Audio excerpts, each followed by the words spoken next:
Do do do, theme song. Do do do, I'm broke so this is my theme song. Do do do, just imagine this is an awesome theme song. Do do, theme song. Left of the box.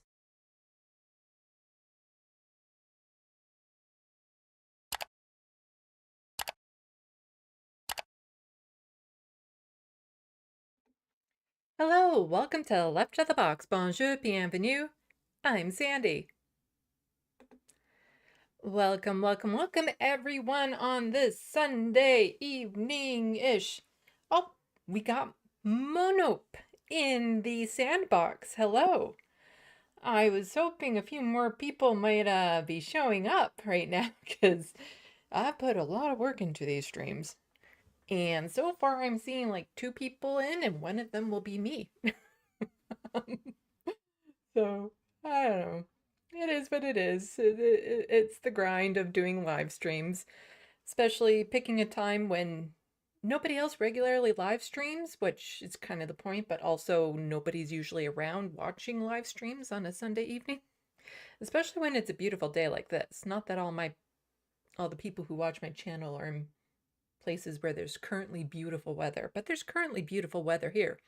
It'd be perfect if this weather stuck around for tomorrow, because I'm going to the eclipse. Well, I'm not going to it. I'm going with some friends and driving into the area where it's going to be like full eclipses. And so far, the weather is saying that there's going to be an overcast. It should still be neat, I think, even with a full overcast, because it should still go like dark, dark. And, you know, just spending time with friends. So that always works. Ah, we got Kelly Bach in the Sandbox, the True Democratic North, Nina Canadian, Mudbuds. Huh. That's a lot more people than I was originally seeing. I don't know. I don't think my YouTube page actually refreshes with like an accurate number of people who are watching. But thank you all. I appreciate you coming out. So while we're waiting for this to populate a little bit more, I just wanted to respond to some comments to some of the videos I've been putting up. A lot went up today. That wasn't intentional. I can get mixed up with the scheduling of videos because there's some videos where I'm like, oh, I should get that out sooner than later and stuff. And YouTube doesn't have a spreadsheet, you know, where you click certain time slots and stuff. It's all individual and you have to go back and check. And I try to keep it up to date in an Excel spreadsheet while I'm doing it so that I don't have too much overlap or too much in one day. It doesn't always work out though. And so I had a lot go up today that I wasn't necessarily planning on going up today. But there's been a couple people that seems to be commenting on most of my videos, sometimes multiple times on the same video. And I've seen their comments and I've read their comments. And I think I finally figured it out.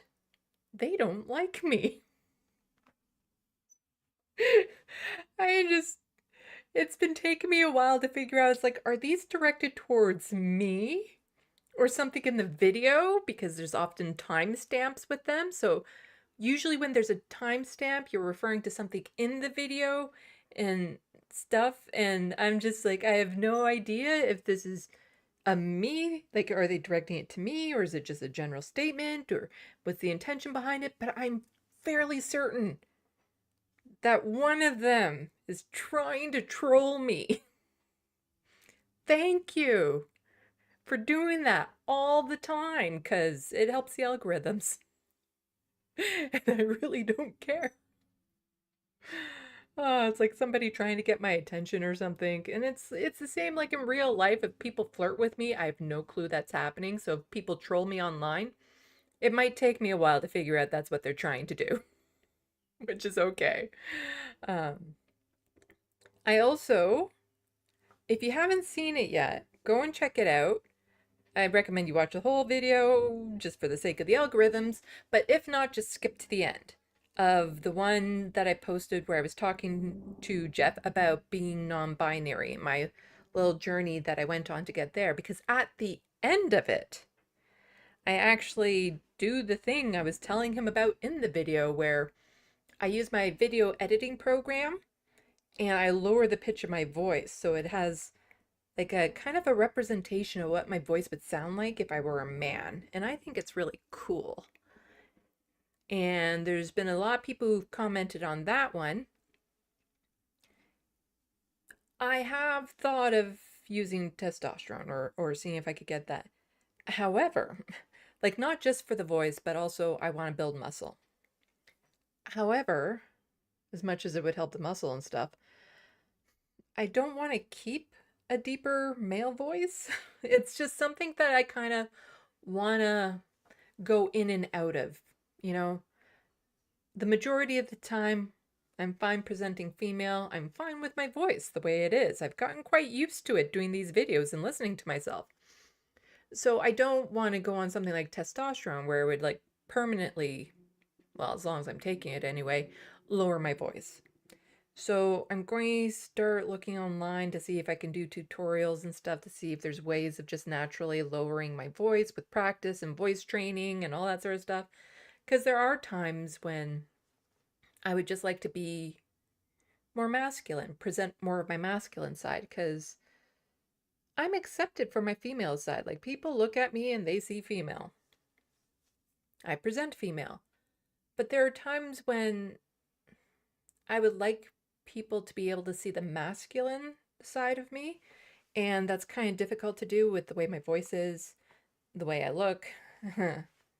You know, um, so that can be a bit more of a stretch to kind of see me in that kind of male space. So it's something I'm going to work on anyway, when it comes to that. And yeah, I guess that's all for now with that. Anyway, let's check the sandbox now that people are saying hi. Monope saw the clip about the peanut butter solution synopsis. Yes, there's a lot in it that I forgot to mention.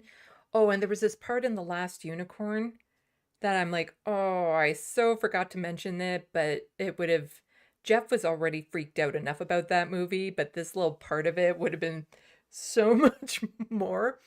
Because the wizard that rescues the unicorn from the traveling circus zoo thing, he's really bad. Like, that's part of his charm in this, is that he's really bad. Like, when he saves her by turning her into a human, that's not what he was trying to do. But he's just really bad at being a wizard. And so at one point, he gets caught by these bad guys and he gets tied around a tree.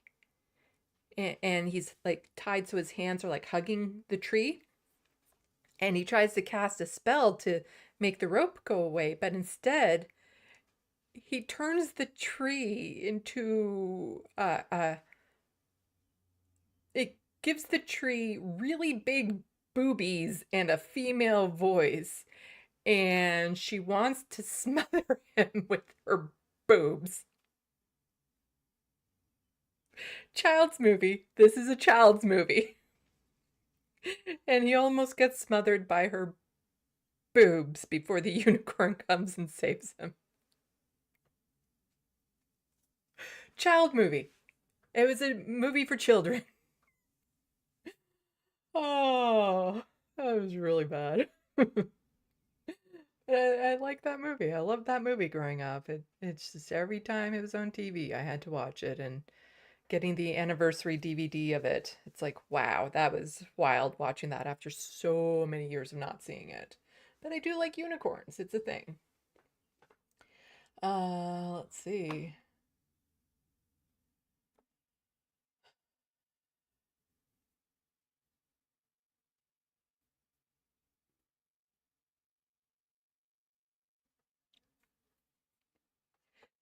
So, why don't we just get into it?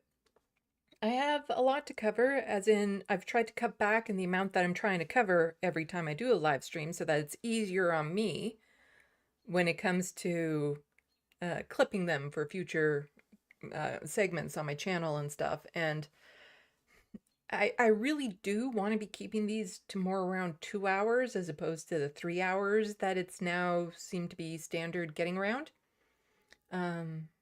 So I've tried to narrow it down a little bit more what I'm going to talk about. Because the reality is, like, every time I do a show, even when I was doing it 3 times a week, I could have news articles about police acting inappropriately, healthcare being destroyed, corruption in politics, like all of these things, but it's the same thing over and over and over again.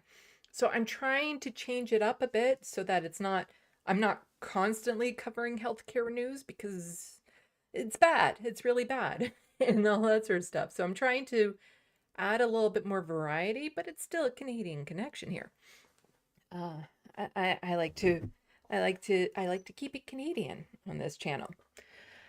And I saw recently there was an article that kind of blew up online, and the Surfs covered it.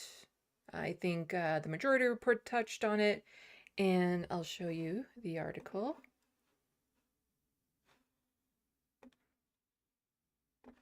It is this one.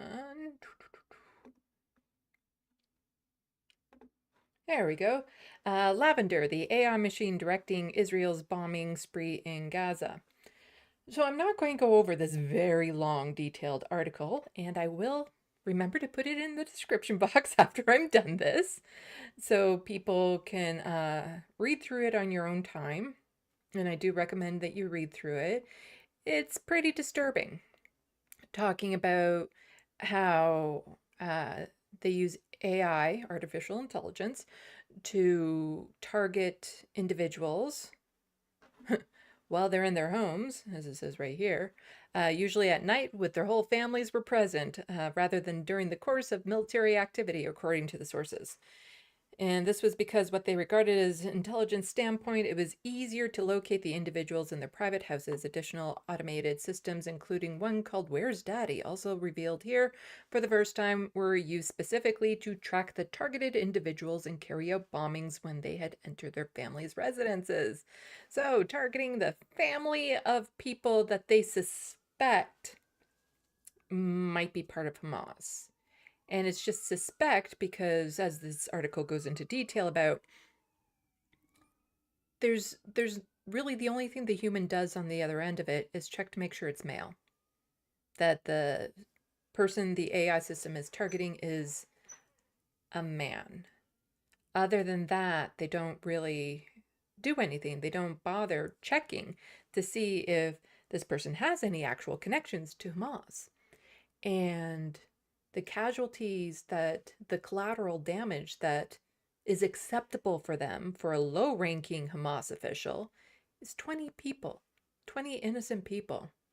And quite often the person they're targeting is innocent because, like I said, they aren't going into detail about that. And this is war crimes. Like it's really bad. It is really, really bad. And, horrific pictures in this article. It is just like to have names of the programs like Lavender and Where's Daddy and all this sort of stuff. It's gross. It's all gross. And to just kind of brush your hands of it because, it can relieve the conscience of the people who are involved with this, because after all, it's not them targeting the humans. It's just this system, and they can separate themselves from it a little bit more. It's not real, it's a game. Well, this got me thinking because I actually went to a seminar years and years ago, apparently, because I had to dig up some emails about it, about AI and warfare. And it was the person who was giving this seminar was very much engaged with the threat of this. And this was, like I said, years and years ago, before any of this. And unfortunately, there were no notes to that seminar that I could find, because I remember some of the stuff that he was talking about, and it is scary stuff. And it's about how AI can get out of control, how it's given, like, it's incentivized to search people out. It's part of the gaming program to keep it going, to keep it active, to keep it searching. And there are risks at some point that it might just start bypassing human approval or not, because it's like, well, I see this target and I'm going to hit this target, and you can't then tell me that this isn't a target when I've determined it's a target and stuff. And it's pretty scary stuff. Just how bad this can get and how easy it makes it for the person pressing the button. Because the people on the other end of this drone attack, they never see them. Not a picture, nothing. They're just dots on a screen, if that. Was it in this article? Or is it going to be in the article I'm about to show you guys? Where it's showing people and it actually has like the word object around them. And that's all this is. It's object, it's a game, it's not real. It's so detached from humanity, what they're doing. And there was this article I found a little while ago that I was thinking of showing everyone, but it's also a very long article. But given light of this article from the 972, this seems a little bit more relevant now. And this article is from The Breach, and it's about, well, let's get into it. So The Breach is a good independent progressive journalist magazine here in Canada. It's still fairly new, so I recommend that you go and support it as much as you can. So as you can see, this article was from December 6th, but it goes back in time because it's talking about Stephen Harper. Now, Stephen Harper used to be Prime Minister of this country. And so Stephen Harper's firm pours $350 million into developing military tech for Israel. Canadian money helped develop high-tech tools like behavior recognition, then used in Israel. Huh. That's interesting. So, 11 days after Hamas attacked Israel in October, former Prime Minister Stephen Harper's current business partner, Yaron. Okay. My regular disclaimer, I don't know how to pronounce a lot of names. Most of the names, unless I'm very familiar with them. I don't know how to say this person's last name. I'm going to try to remember to say Yaron, but quite often I'll just stumble over names. Please forgive me with that. I'm horrible with this part of it. I hate sight reading in general. And I cover a lot of news articles, which kind of sucks for me, but what it comes down to is I don't know which videos are safe to show online without getting a strike, so it seems easier just to go straight to the news articles. Anyway, so Stephen Harper's current business partner, Yaron, wrote an op-ed about how their company would help the country stop the evil terrorists in their tracks. Their venture capital fund, AWZ Ventures, was well positioned. For years, the company has poured investments totaling at least $350 million into high-tech companies that support the Israeli security industry. Harper is a leading partner at the firm and president of its advisory committee. The former prime minister, who was a hardline supporter of Israel while in office, has promoted the company in Israeli media outlets and has said that the AWZ Ventures is a chance to continue what I did in government. I have lots of criticism about Justin Trudeau. Most people who watch my channel know. And we'll get more into some of the things that he has said. Actually, some good and bad things. And right now, he's been very soft on Israel. We're still supplying weapons. Future contracts, well, that is in question, but the current ones are still going through with all the weapons that we're sending them. And they haven't been too harsh on Israel as of yet. And the Canadian government is helping to fund it. So a lot of people are saying, well, we don't want to support Justin Trudeau. And I understand that. I really do. But I cannot stress enough how much worse the Conservatives are. This is Stephen Harper, former Conservative Prime Minister of Canada. Continuing, he says, continue what I did in the government. Only this time it's personally benefiting him. He's making money from this. Personally. He just has a dark, dark soul to be benefiting off of the horrors that are happening in Gaza right now. And this article is actually, it's quite dark, a lot of the things that they're covering in here.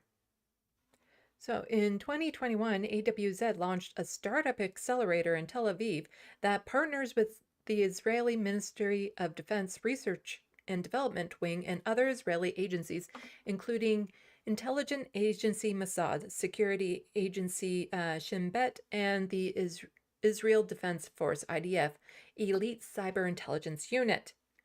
That partnership has never before been reported in the Canadian media. I wonder why that is. Yeah, mainstream media really, we're going to touch on a couple things that they're doing. It's really bad how they tend to ignore certain stories or don't look into certain things.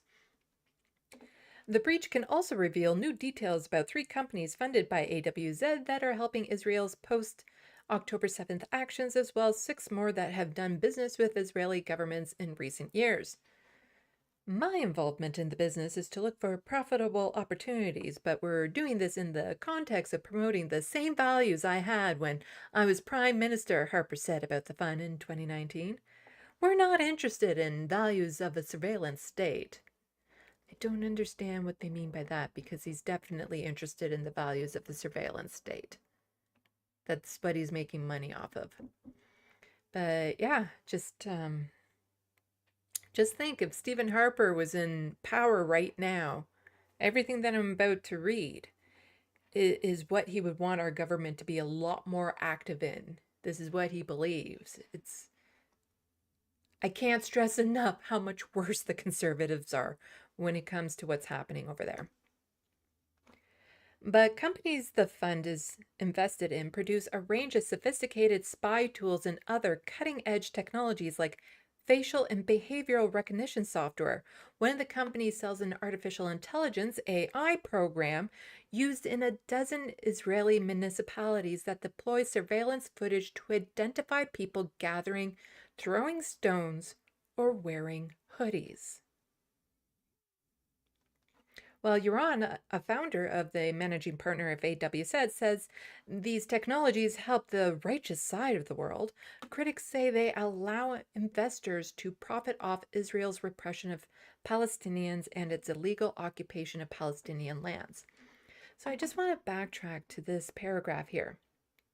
So the artificial intelligence program used in a dozen Israeli municipalities that deploy surveillance footage to identify people gathering, throwing stones, or wearing hoodies. You see, if we go back to the Lavender, the other article from 972, we have this paragraph here.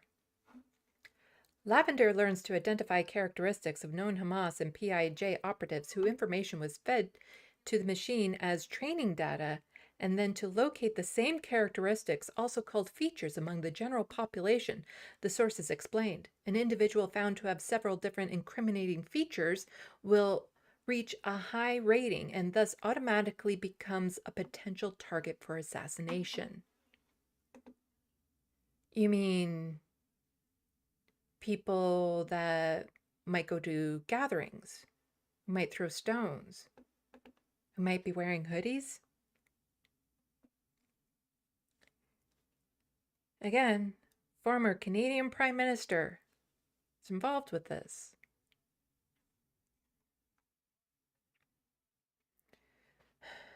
So Anthony, the author of the Palestinian Laboratory, How Israel Exports Technology of Occupation Around the World, has documented how such companies in Israel are at the forefront of testing new weapons and then exporting them around the world.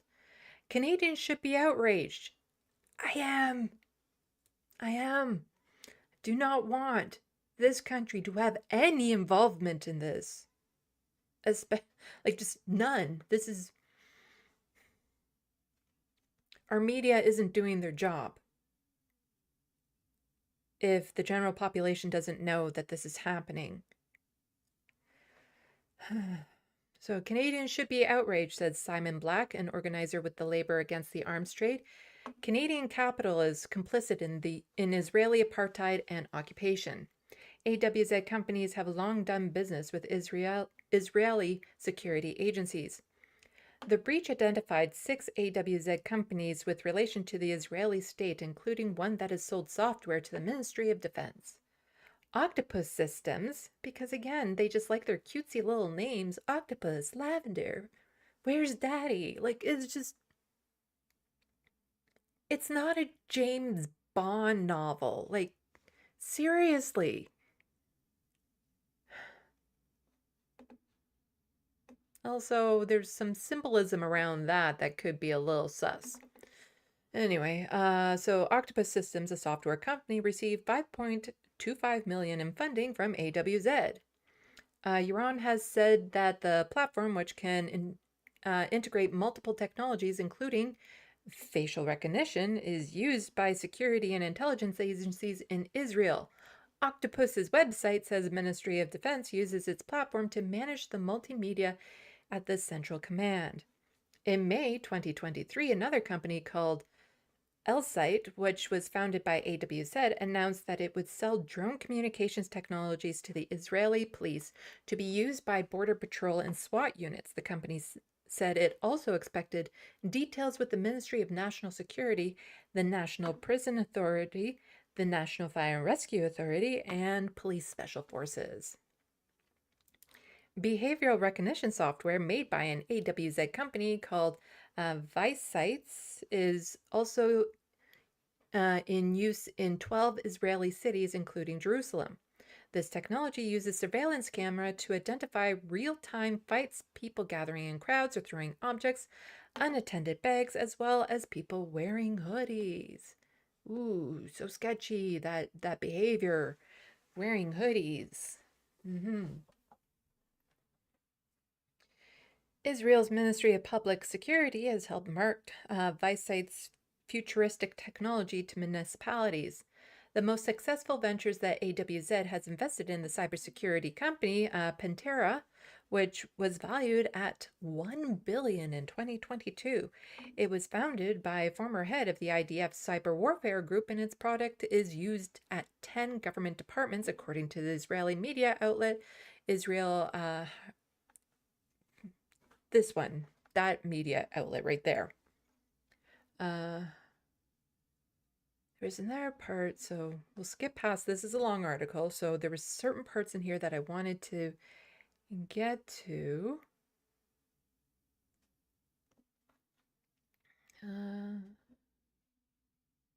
So yes, AWZ hasn't responded to the breach about the questions that they sent, and publicly available Canadian security information does not disclose how much Harper has been financially compensated for his role in AWZ.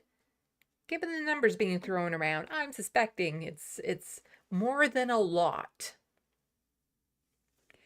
He's making bank right now. It is just to be making money off of the atrocities happening in Gaza. It is so sickening. And this is where it starts getting even more dark. Occupied territories testing. There we go. Occupied territories testing ground for repressive tech. Known as Startup Nation, Israel has major tech industry that is closely connected to a sophisticated and well-funded military. I see it as a way to monetize the occupation. The author of the Palestine Laboratory told The Breach in an interview. The author's book explores how Israel occupation has become an incredibly effective testing ground for a huge amount of tech and repressive technology, whether it's drones, spyware, or facial recognition technology, biometric tools, whatever it may be. He noted that the military encourages its members to develop technologies once they leave the service. There are literally hundreds, if not thousands, more technology startups in Israel, and there's a pipeline that Israel has encouraged its military members to develop. By doing that, they maintain a close relationship with the people once they've left, he said. So many of those companies are really only private in name. In reality, they're actually an arm of the state. In an interview with the Israeli business Daily Globes in 2019, Harper described the opportunities AWZ Ventures could build on. I don't think that Israel really knows the global potential of its technology sector, and this is one of our goals, he said. I'm not here in order to give Israel advice, but there are very few important international Israeli technology companies, though through AWZ, we therefore want to build an important global Israeli technology fund that will, in time, lead to a wider range of commercial results for technology companies. And I forget where it is in this article. I hope I didn't accidentally skip over it, where it says that, when Harper moved over into this, he actually brought over a lot of people that were working in the government, the Canadian government. He brought over a lot of his buddies. that have inside information about our government. Not that they're sharing it. I doubt that they're sharing that sensitive, secret information. But again, this is the type of people we have in our government right now. And it is kind of horrifying.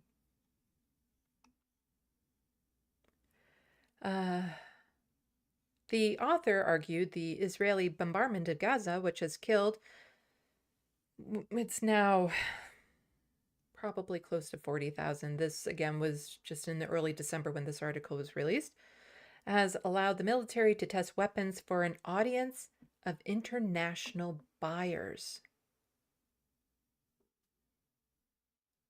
Wow. This is a testing ground to show an audience all around the world how good their technology is. Because they're just given free rein to try it out over in the Gaza Strip right now. This is scary. The idea that, I don't know, maybe part of the reason why the governments don't want to, call Israel out and don't want Israel to hold back is that they're testing out their technology, their weapons technology. And this is a once-in-a-lifetime opportunity for them to actually give it a try and see what it's capable of and show other nations around the world the quality of the product they be buying.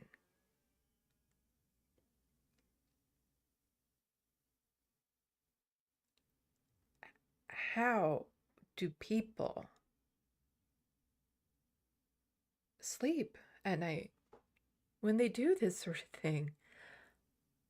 I know, probably quite comfortably. It's easier to sleep, I guess, when you don't have a conscience, when you don't have empathy, when you don't have a soul. But to be taking advantage of what's happening in Gaza, to show an audience of international buyers what your weapons are capable of, it's, yeah. Pretty horrific. They're putting that on social media, which is not just for domestic and international public audiences, it's also for foreign investors, the author said. He said Israel defense companies are looking to maximize and make profits from Israel's war against Gaza. What Israel has been doing in the last month is live testing these tools on a scale that they never have before. A recent investigation by the Israeli publication 972 has linked the large number of civilian deaths in Gaza to the Israeli army's increasing use of AI to develop targets lists. This has led to a much larger bombing campaigns than was previously possible, and a large number of strikes on residential addresses. This isn't the article that has recently made the news. There is a second article, because remember, this article from The Breach came out in December. It links to this article from 972. Oops. A mass assassination factory inside Israel's calculated bombing of Gaza. Permissive airstrikes on non-military targets and the use of an artificial intelligence systems has enabled the Israeli army to carry out its deadliest war in Gaza, 972 and local call investigation reveals. I'll also remember to link this in the description box below so that you can read it. It's another very long and detailed article, and it's by the same person, I believe, who did this article. Let's scooch up to the top. Yes, same person. So this one is from November 30th of 2023, and the one about lavender just came out a few days ago. So it's not like that's the thing. It's not like this is a secret at this point. It's not like it's unknown. It's just the media hasn't been reporting on it. It's always, oh, Israel has the right to defend itself. By using Gaza as a testing ground for artificial intelligence weaponry.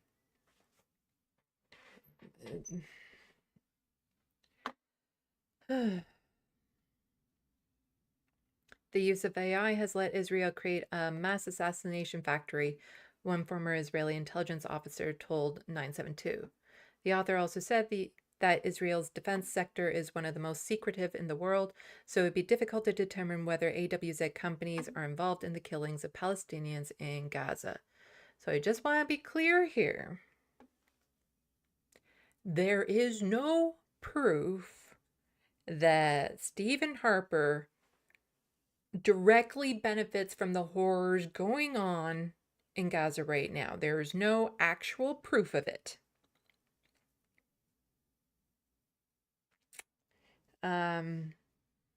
I would say with this type of thing, he needs to come out and say and show that he has no direct involvement with this. Because there's also no evidence that he's not benefiting from it. And normally I don't like these type of conjecture arguments. Like, you know, yes, there is no proof that AWZ companies are directly involved with the artificial intelligence that the Israeli government is using right now to wipe out suspected Hamas militants and their families in their homes. There's no direct evidence of that. But this is really suspect. Really, really suspect. And I don't think it's too much to ask if the former Prime Minister of Canada is involved with this.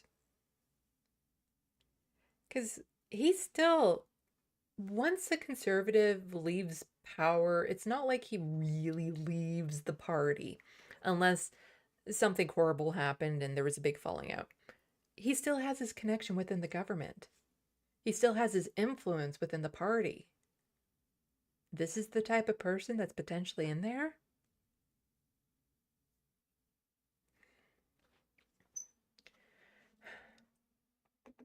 Here's the statement that I was talking about earlier. Harper, everyone working with me worked with me for years in the government in one way or another. So basically, you know, being prime minister is also kind of recruitment for future arms sales and development. Like, call me radical. I am. I don't think government officials, you know, once they leave office, should be allowed to get jobs like this.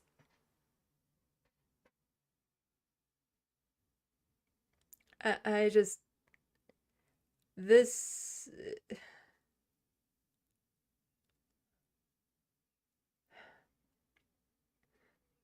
it looks poor on his party, it looks poor on Canada. It is just, where is the outrage from Canadians about this? Right, they don't know because mainstream media doesn't actually report on the nuance on these things. All they report on is October 7th. That's all they report on. As Prime Minister between 2006 and 2015, Harper sought to closer relationships with Israel, becoming one of Israel's most stalwart supporters. Under Harper's leadership, Canada stopped voting in favor of UN resolutions that condemned Israel's illegal settlements and other practices and cut off aid to the Palestinian Authority when Palestinians elected Hamas in democratic elections in 2006. In 2013, he described Israel as a light of freedom and democracy in what is otherwise a region of darkness. They don't have real democracy over there. A lot of the people there can't vote. On a trip in 2014, Harper became the first Canadian Prime Minister to address the Knesset and was given a key. He was given a key, even, to the Israeli parliament. He was welcomed enthusiastically by Israel's right-wing Prime Minister Benjamin Netanyahu, who threw a welcome ceremony and dined with Harper 3 nights in a row. Yeah, that's a lot of ceremony going on there. Again, I need to stress, like, the biggest point of this is, yes, I am disgusted with Justin Trudeau and everything he's doing. I'd much rather keep Justin Trudeau in power than to have the Conservatives get in power when they have this type of person in their ranks. Like, could you imagine if Harper was in power right now? With all of this that we just know, like, could you imagine what Canada, how much more complicit and enthusiastic Canada would be with what Israeli is doing right now?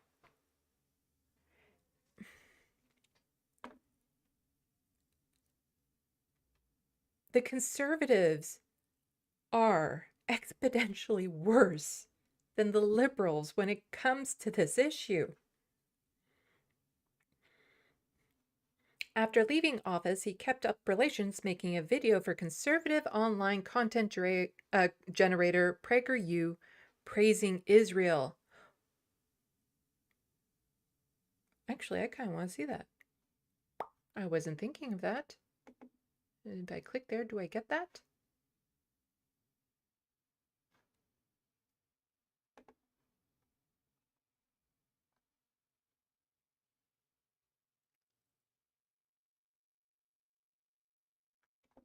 Let's finish the article first, and then we'll see about getting that.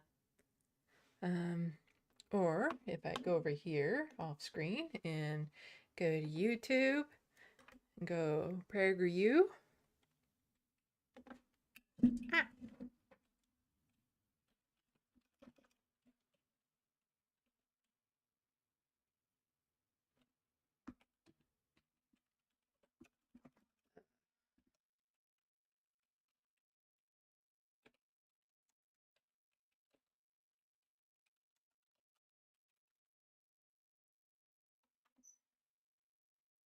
Oh, guess what we're going to be going over after this article? He does have a video, and it's under 6 minutes, so we'll be looking at that in just a little bit.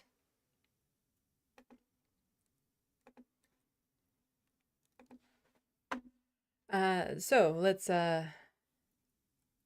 continue on with this article here. From all the clients and activity that I'm involved in, there may be nothing better than AWZ, Harper said in the Globe interview. Everyone worked with me for years in the government in one way or another. Canadian involvement in AI weapons technology, yay! The simplest test we use in everything we do is whether it's a type of business that I would have been involved in as Prime Minister and that I would have been willing to make an official announcement about, that I would have wanted to be associated with, and that I would have wanted to see happen. If it's not like one of those, regardless of whether it's bad or illegal or whatever, it's not the kind of business we're looking for, he said. Again, just to give you an indication of how much worse Canada would be right now if Harper was in power. And it's not just Harper. Like, this is the mentality in the Conservative Party. We're going to get into some other conservatives with what they've said on certain things. This is a problem. This is scary. It really is. Like, it's hard to articulate just how bad this is, that we have a wing of the government that is so enthusiastic about genocide and slaughtering. You know, the Liberals like to stay a little bit more quiet and level-headed about it, and might even make concessions to, you know, the good side and say, yeah, ceasefire probably should happen. Which, again, we'll get to Justin Trudeau, who's actually made a semi-decent statement recently. Actually, it was a good statement, not semi-decent. It was a good statement, and we'll get to that. But the Conservatives are just so ingrained in them to want to commit this genocide, to help out Israel, to do whatever it takes, because this is Harper basically saying that this is the type of thing he would like to do if he was still Prime Minister. Harper also said he wanted to create opportunities for Israeli companies to enter North American markets. By the way, I have to say that during my term as Prime Minister, I encouraged greater military cooperation with Israel, probably for foreign policy reasons, but this built many of these bridges. Harper is not the only high-profile figure to be recruited to the firm. AWZ Ventures advisory boards include several former spy masters, somebody who headed CSIS, someone who led the CIA, and former heads of the British MI5. Wow, and the Israeli Mossad. All the spy agencies. I guess maybe this is a James Bond novel then. That's just like all the spy agencies. Although I don't think a single James Bond novel has ever mentioned CSIS. But definitely you got the CIA, the MI5, and Mossad in there. The venture firm has also recruited officials from agencies such as the FBI, the IDF, the Israeli police, a whole bunch of places. Canadian Armed Forces. So tech flags suspicious people in real time. In Yaron's October op-ed in the Jerusalem Post, he wrote that AWZ was leveraging its company's technology to help Israel respond to the Hamas attack. He suggested voice and facial recognition programs were used to identify wounded people in hospitals. Digital intelligence capabilities also helped the state locate kidnapped and missing Israelis and crack down on Hamas, he wrote. Oh, that's so benevolent of them to help locate kidnapped people. That's what this is for. But also, it's like, when you read some of these things after time has gone by, and you see some of the language in here. So he suggested voice and facial recognition programs were used to identify wounded people in hospitals. That just reminds me of, when the IDF went into the hospital and executed some suspected terrorists in their beds in the hospital. But I'm sure there's no connection there. I'm sure of it.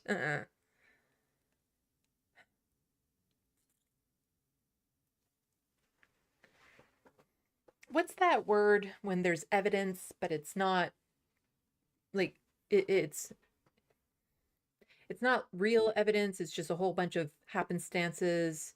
There's a word for it that I can't quite think of. If you can think of it in the Sandbox, highlight my name so I can look at it because it's actually really bugging me. I've been trying to think of it for a while now. That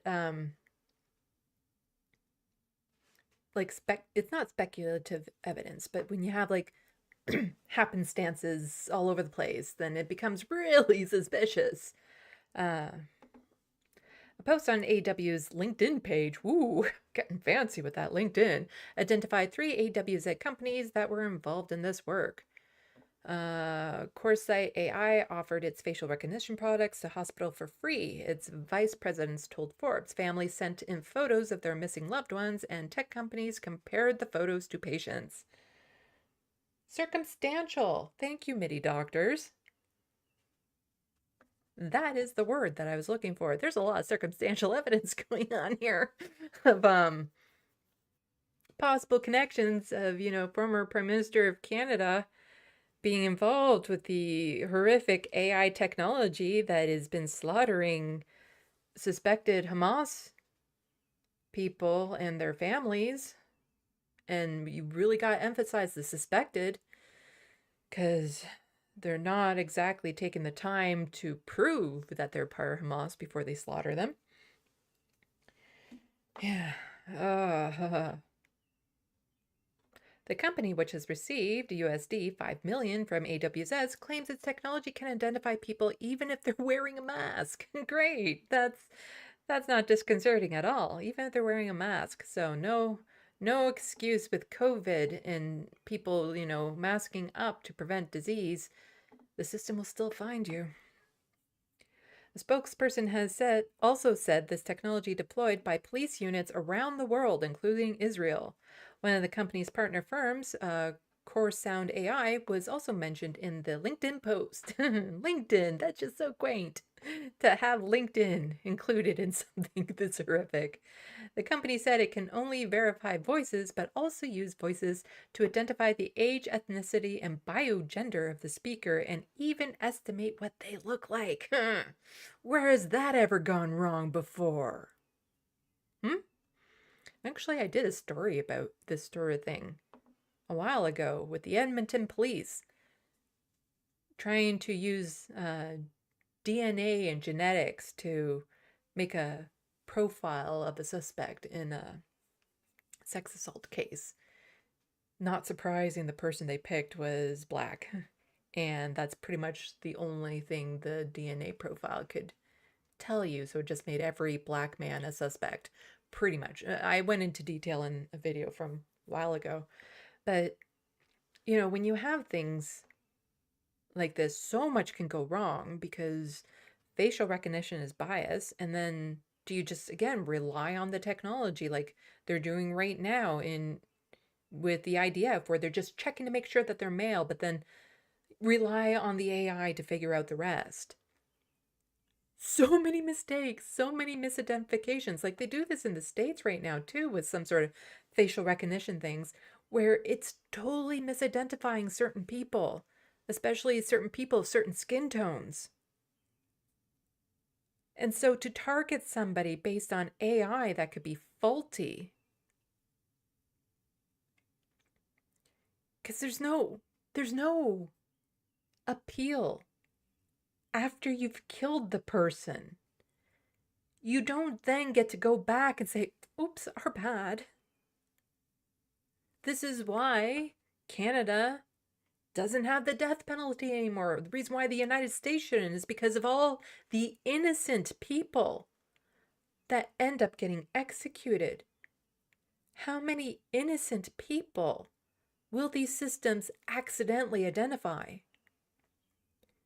Already in Gaza, you have tens of thousands of innocent people, and countless thousands of them were targeted by this AI. Is there any backup proof that these people were responsible for the horrendous attack on October 7th?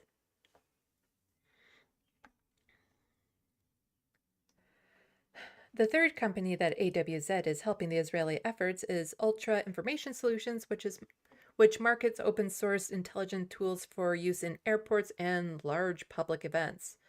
Ultra boasts that its technology can identify suspicious people based on their online activity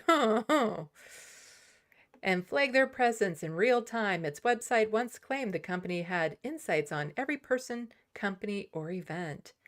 That could be scary. You know, there's some things that I've searched for my content creating that would make me look very sus. And again, who is determining what is suspicious?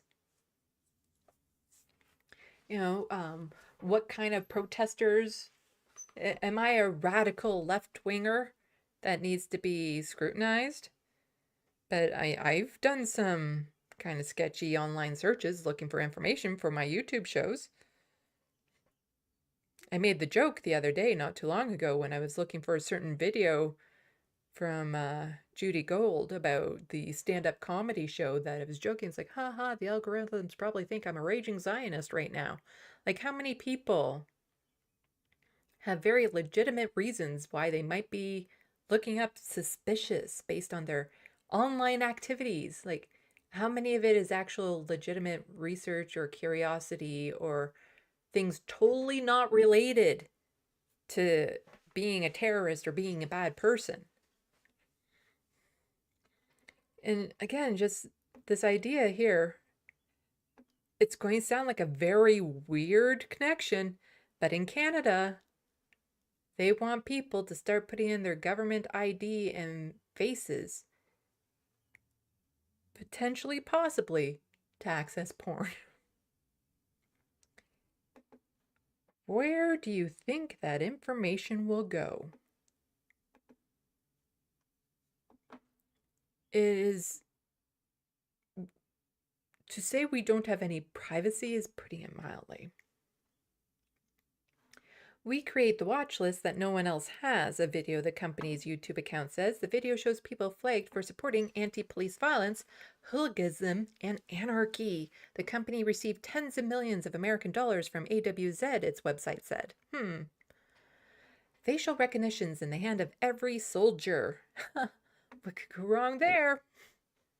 While identifying wounded people in hospitals is a benevolent use of facial and voice recognition technology, human rights groups have raised the alarm about Israel's other uses for the program. In May 2023, a report by Amnesty International titled Automated Apartheid, How Facial Recognition Fragments, Segregates, and Controls Palestinians in the Occupied Palestinian Territories focused on Israel's use of facial recognition technology. Israel is using these tools to entrench their system of oppression and domination over Palestinians, the report said. The country's use of the technology has expanded in recent years with city-wide networks of cameras in East Jerusalem and elsewhere. So the thing is that everything that has been happening is just kind of come together to what we're seeing now. The Lavender program, the Where's Daddy program, all of this has been leading up to that. And again, former Canadian Prime Minister, no proof that his company is involved directly. So I can't say he's involved directly.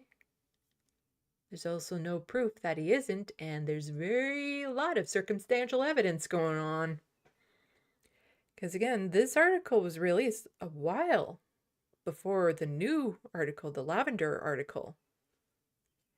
And I don't have the journalistic know-how or the capability or the resources to dig in deeper to find out if there is a direct connection. And I hope that maybe the Breach will look into this because they have far more resources than I do for this sort of thing.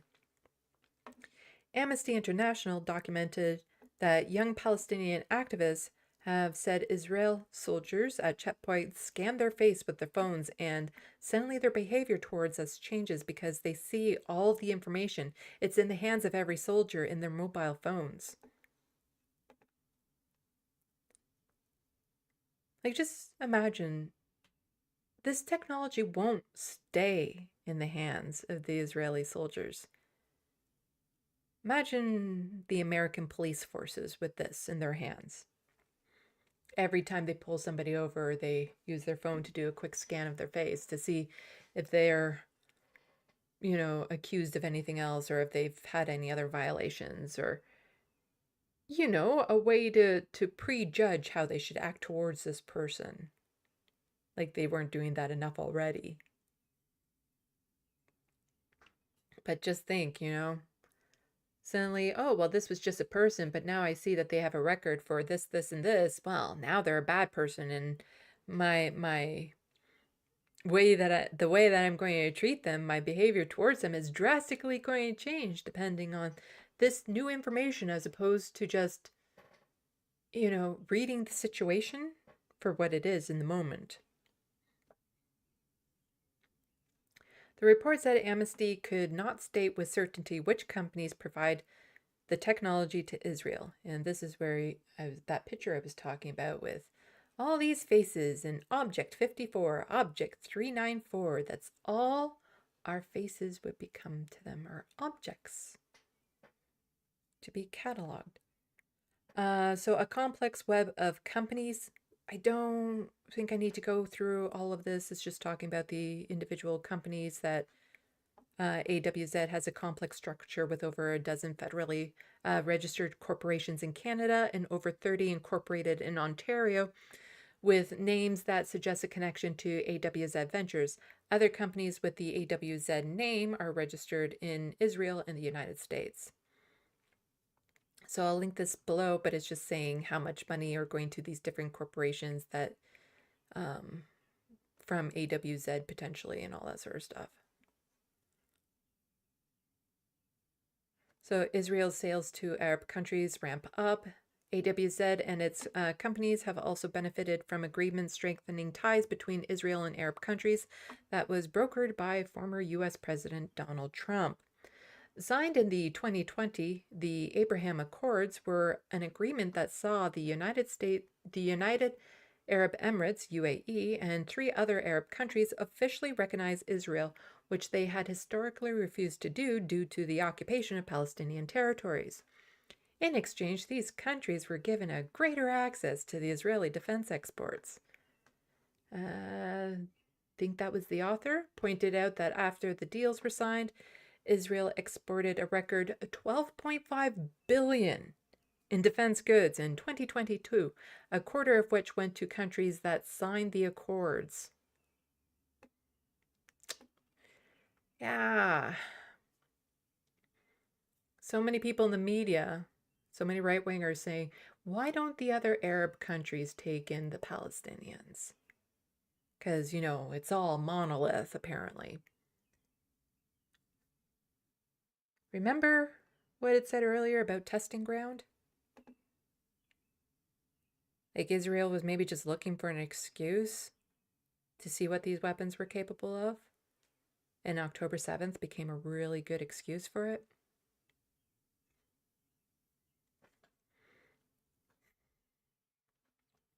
What does that practically mean? It means that the Abraham Accords, signed by Trump as the wonderful, glorious acceptance in the Arab world of Israel, was nothing of the sort, he told The Breach.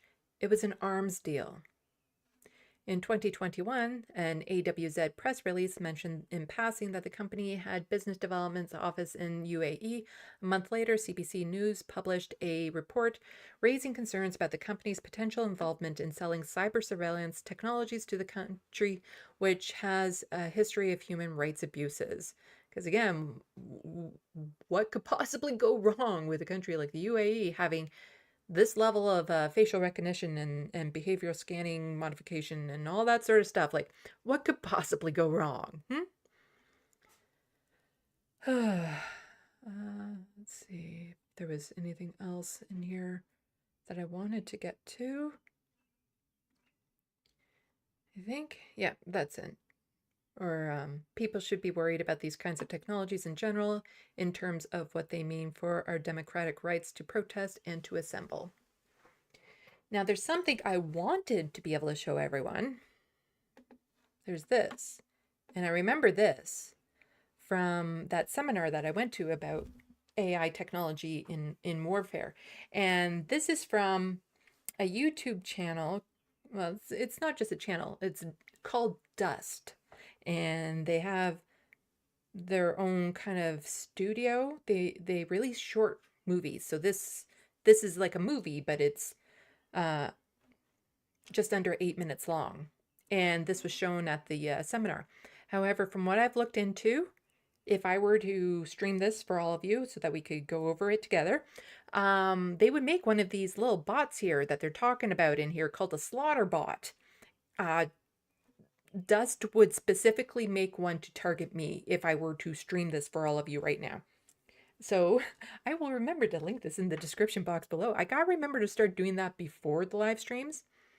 But in it, this is like a hypothetical future of these little robot thingies that can fit in the palm of your hand. If I can find the right frame. There we go. Fit in the palm of your hand, and there's a little detonator in there, and it uses facial recognition to go after people and use it and then blow a hole in the skull. Right there. And that it works in networks of these little flying bots and drones and things. And this hypothetical movie about, this is going to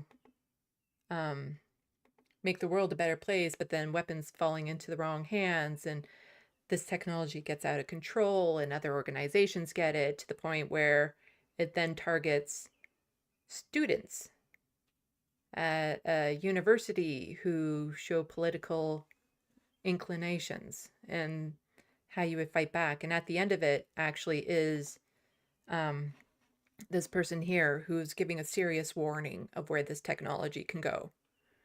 So this is a hypothetical future.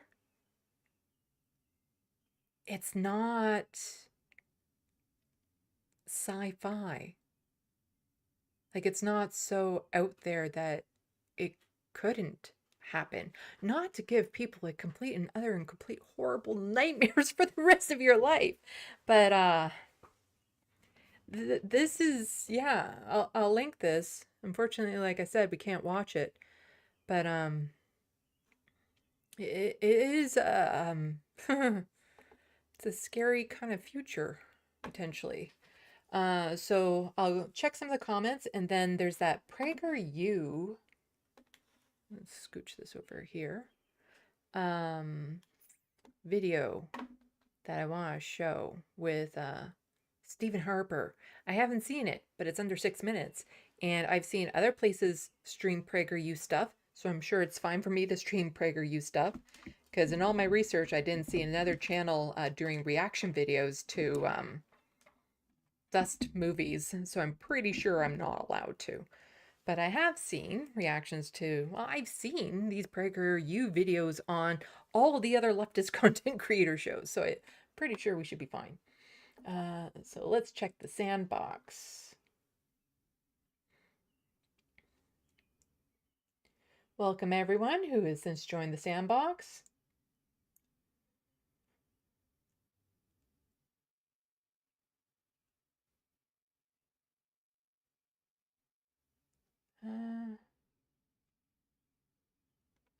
Nina Canadian, my words for leaders making money off war, abhorrent, ignorant, gross, fucking stupid. Some of the adjectives I had, Harper, as you summarize the story, horrible business, how capitalist. And Kelly Bach just saying it's sickening. MIDI doctors, they are evil bastards. They sleep like a baby. Yeah.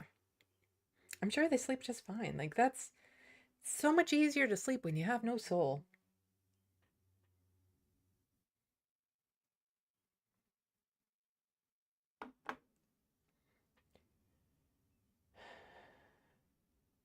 Many doctors, Cop City is Israeli occupation strategies for economic apartheid dystopian future. Israeli army training involved. Yeah.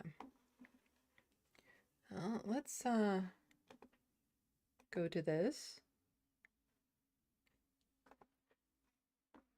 So I have not seen this, and I'm not very good at responding to things in the moment, so we'll see how this goes.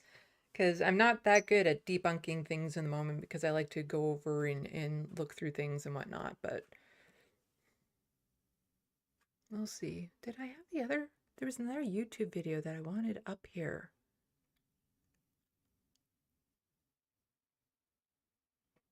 Sorry, let me just check something.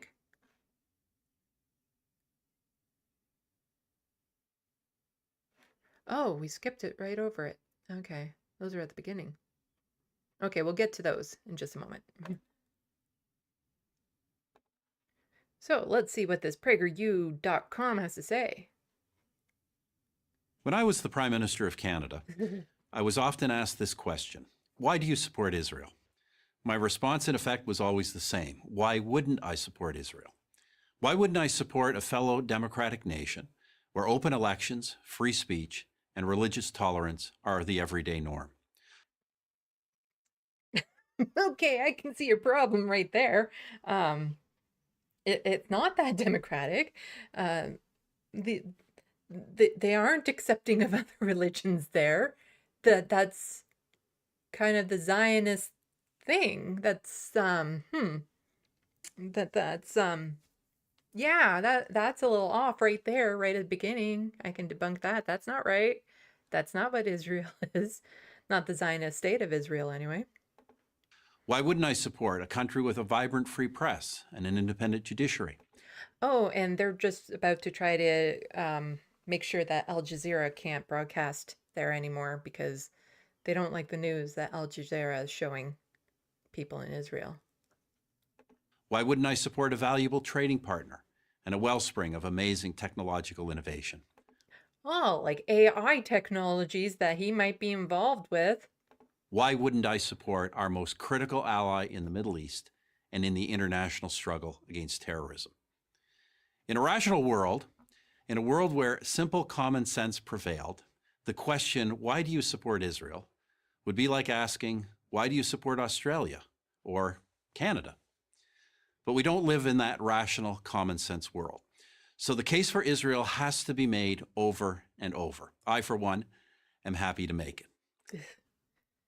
So again, people are so unplugged from Canadian politics. Reminder that this, I'm trying to think of what he looks like right here. I see the image from a movie in my head. It's not very flattering. Let's put it that way. The image I see in my head is not very flattering of the character that I'm seeing in my head right now. This was who was running Canada. People tend to, they're so unplugged from Canadian politics that they don't realize that this is the type of person that was running Canada and the damage he did when he was in power. A lot of people don't know how bad it was, and the media hides it. The government hides all of it to the point that it can make Polyev, despite how horrible he's getting, look appealing to the masses because people don't know the behind the scenes or, pay attention to policy whatsoever or what they're saying. But we'll get to something else in a little bit kind of related to this. Let me start with this. Every military action Israel has ever taken has been to protect itself.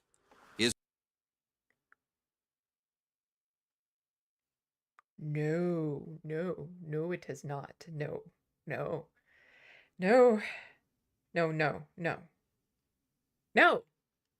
That's a big old no.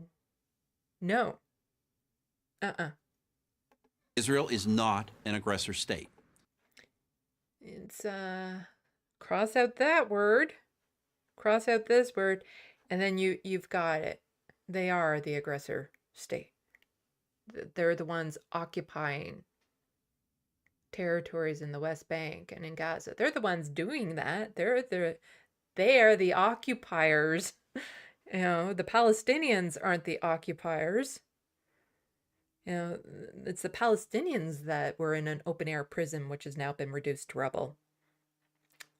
Yeah, and that was done by an aggressor state. It's a defensive state. This has been true from its founding to this day. No, that's not how it started. It's not. They weren't just defending themselves when they took over that land.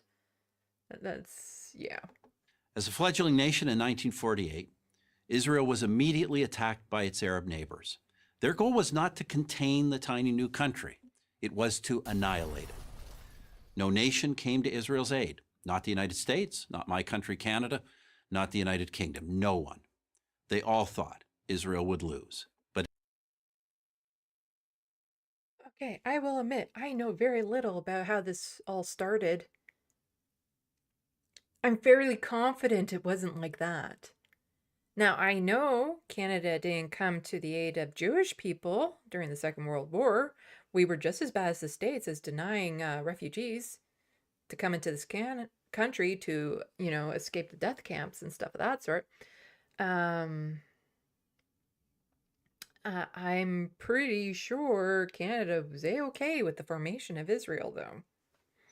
The whole settler colonialism thing that Canada is so good at. But it didn't lose. It won. In 1967, Israel's neighbors again sought to utterly destroy the Jewish state, a nation that had then existed for 2 decades. Again, Israel prevailed, and it survived another all-out attack in 1973.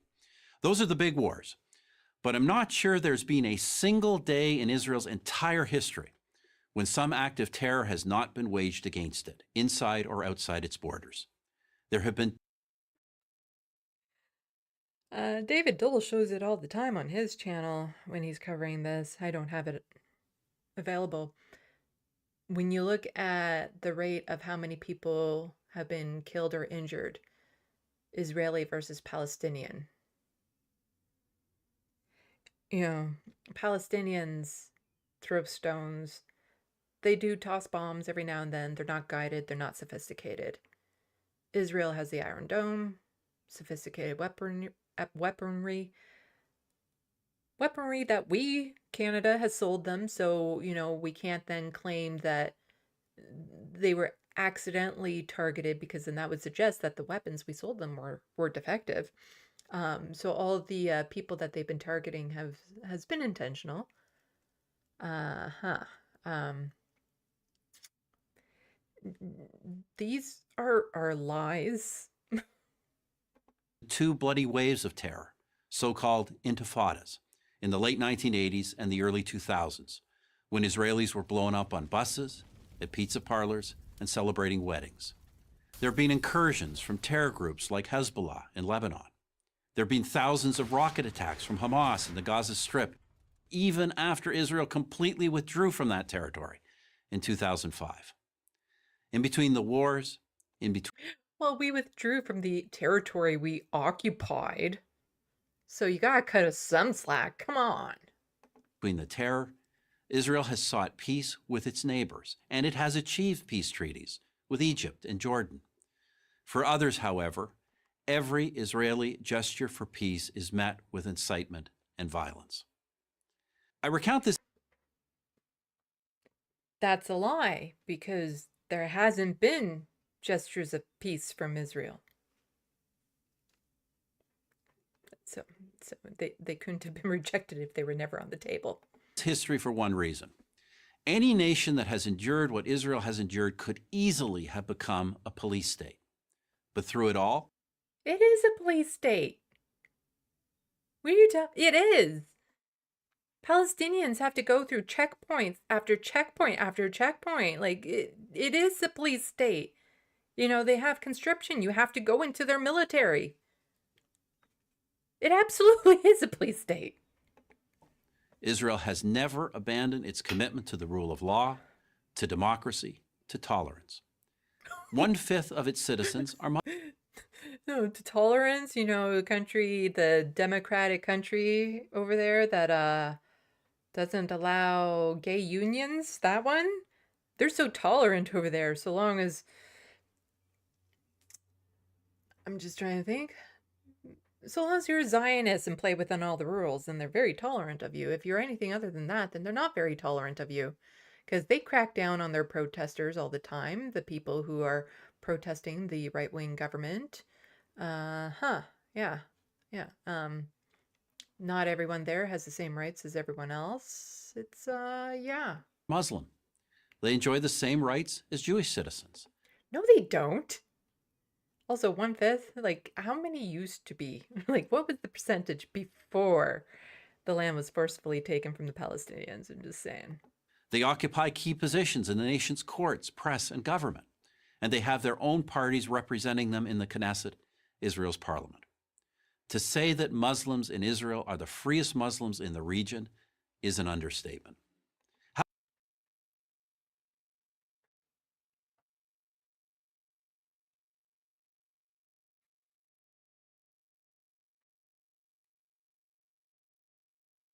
This is really bad.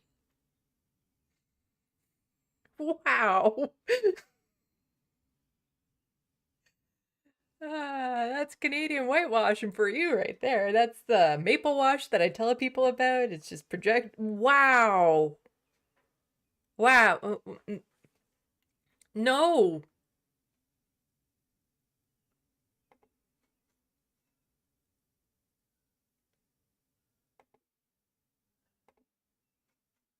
Muslims in Israel are the freest Muslims in the region.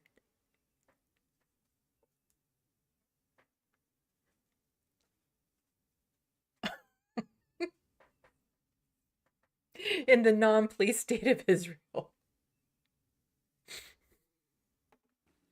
How about this as a human rights test? Prisoners in Israel, be they Jewish or Arab, are well treated, well fed, and have access to the best possible medical care. Oh, no, they're not. No. They're There's reports coming out right now that there's regular amputation because the handcuffs are cutting so deeply into the skin and causing infections.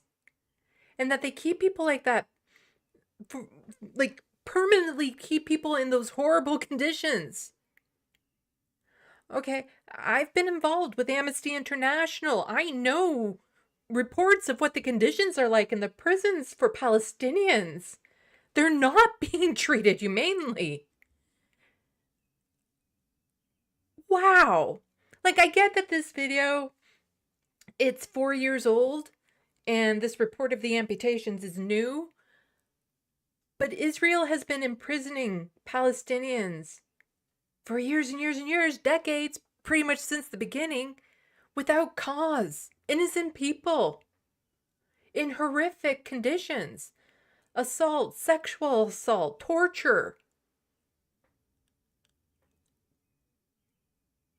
Wow. This has been known.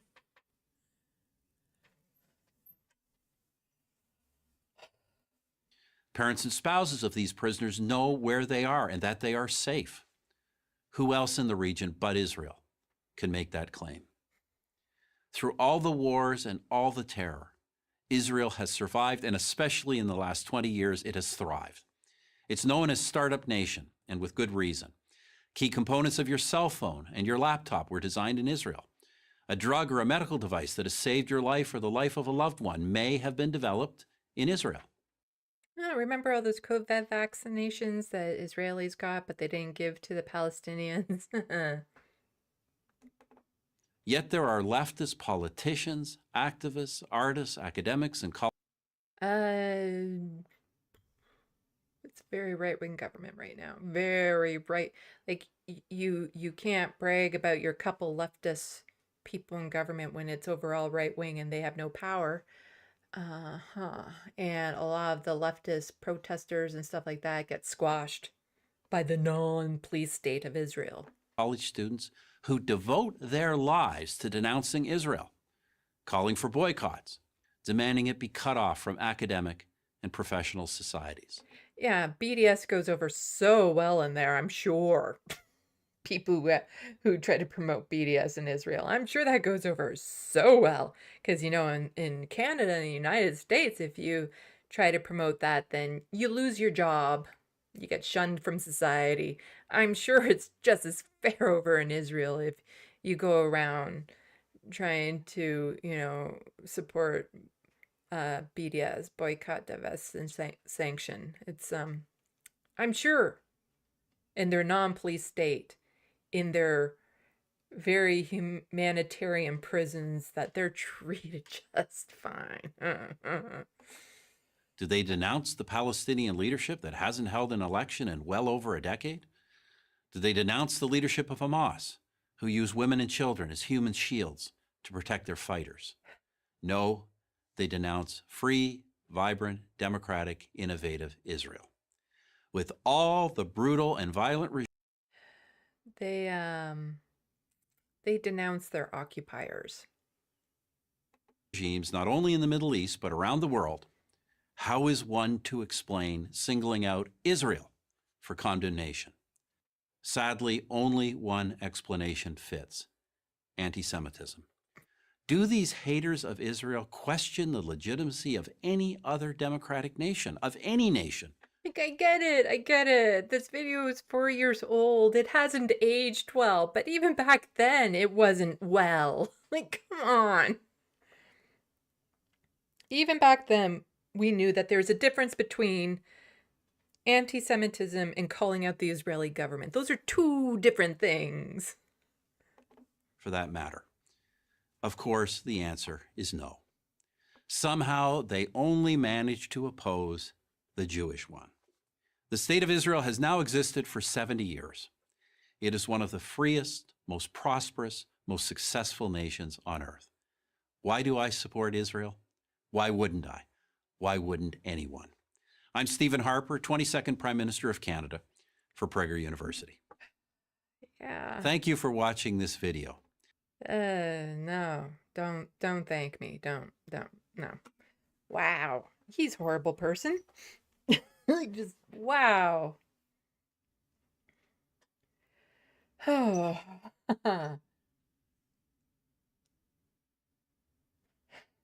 That video didn't age well. Nope, not at all.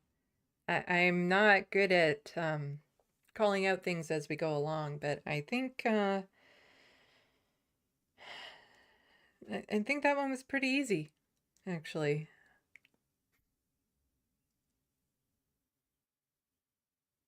Just 4 years ago. That did not hold up well. So I just wanted to, there was a couple other things that I wanted to get to on this. So then there's, again, media framing. There's this here. So this is from CBC, you know, Canada's large, like, national news type thing. The title of this video is Israel braces for possible Iran revenge attack. Revenge attack?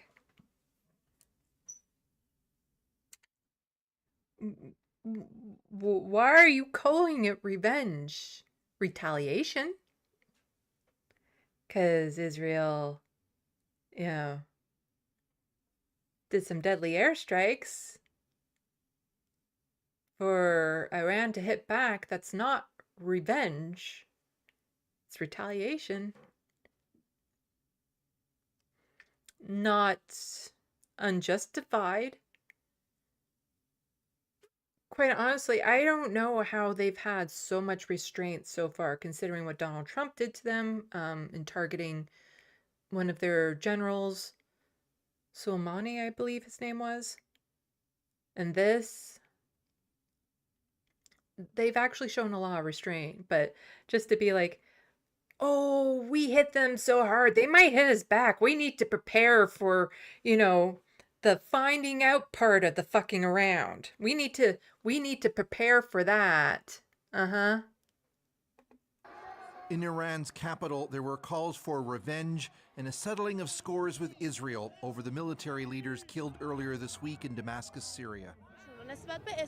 We expect our government to put Israel in its place, said a protester.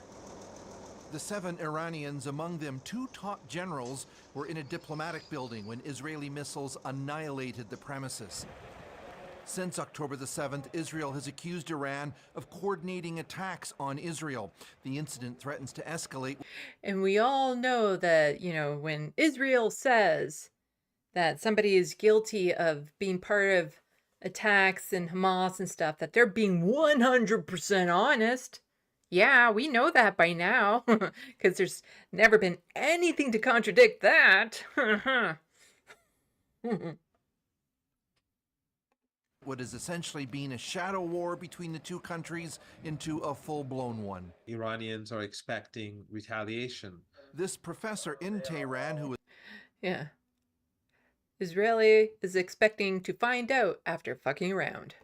at those funerals, said Iran's leaders will try to punish Israel, but not hit back hard enough to trigger a wider war. That it will be hard enough to make them regret the crime that they carried out, but also to keep the focus on their criminal activities in Gaza and the West Bank. What form Iran's response will take has consumed discussion on Israeli news programs. Some have touted Israel's anti-missile defenses and profiled people preparing for the worst, including a man who bought solar panels in case generating stations are hit. Israel has also scrambled GPS signals to thwart Iran from aiming guided missiles, giving commuters in Tel Aviv wildly false readings. No, it's not work. It's saying that we are in Beirut.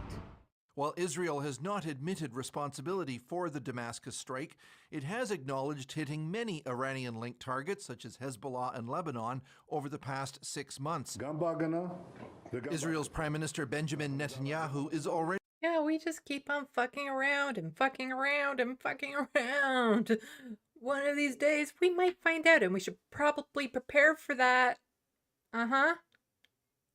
That's the state of Israel right now, worried about the finding out part. already promising a response to Iran's response. Whoever hurts us or plans to hurt us, we will hurt them, So he let's just said. backtrack right there. Whoever hurts us. Benjamin Netanyahu is already promising a response to Iran's response. So basically, they've already attacked Iran several times and are already anticipating Iran hitting back and what they want to do to Iran after that. So they're already kind of licking their chops in a way of like, yeah, come for it. Come for it. Because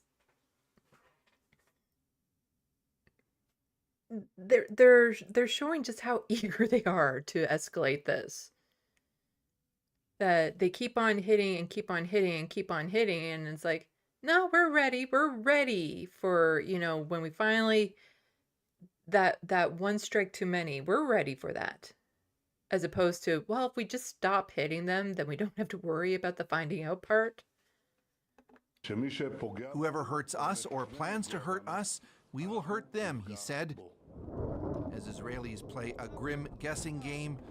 Like, not to mention with anyone,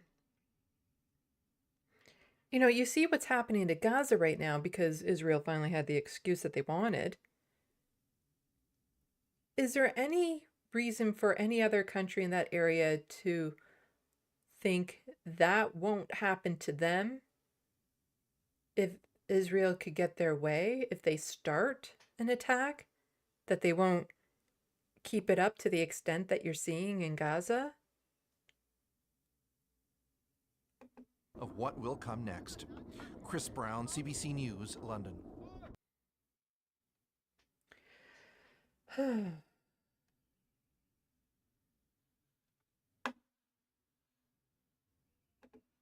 So, Stephen Harper, former Prime Minister of Canada. Melissa Lantsman, current Conservative MP in Parliament, tweeted this out. Peaceful protester wearing a pretend suicide vest at the Al-Quds Day rally in Toronto. No big deal. This morally bankrupt Liberal government has decided this is Canada they want. Everyone else hears your silence. Justin Trudeau. She's talking about this being a pretend suicide vest. That's a tool belt. And those are little smoke grenade thingies that are quite common at protests. They have colored smoke. That's what they do. They're not dangerous, I suppose, unless you launch one off and huff it in a bag or something. Then it could be dangerous, but that's not what a suicide vest looks like. And we have this racist as fuck MP accusing this person of wearing a pretend suicide vest. And she's currently in office. Remember, Sarah Jama, MPP, so, you know, provincial as opposed to federal, got kicked out for saying, you know, there should be a ceasefire. But quite literally, like, this is so racist. So fucking racist. And it's to the point. Some conservative commentators are saying, you know, Pierre, you need to start getting your people in check because this is making you look really bad. Because there's the acceptable level of racism, and then there's just nuclear racism. Of accusing this innocent person here of wearing a pretend suicide vest. These are smoke bombs that are common at these sorts of events, and that's, you know, personally, I don't know what suicide vests look like, but I can tell you it's not like that.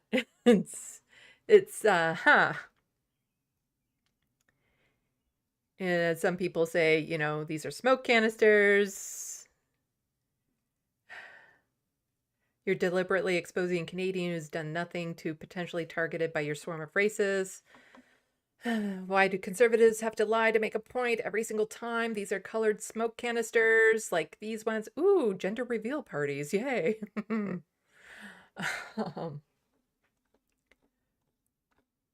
So racist. And yet she's in office. Now, I don't know how many of you are fans of the TV show The Boys. I'm a huge fan of it. Now, I'm not saying Storm Chaser is a Nazi in it. A Nazi who doesn't age. I'm not saying there's a resemblance. There's a bit of a resemblance. That is some spot-on casting there. But you see, here's the thing. So she serves as a member of parliament for Thornhill, House of Commons. Landsman is the first openly gay and first Jewish woman ever elected as Conservative MP. Oh, she's gay. Okay, sorry. She gets a pass then. She can be racist as fuck. You know, because she's gay.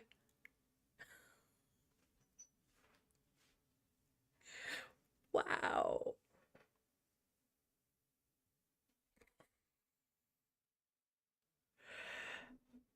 Like, this is really making Pierre look bad if he can't get this type of racism, kind of like overt, transparent racism under control in his cabinet.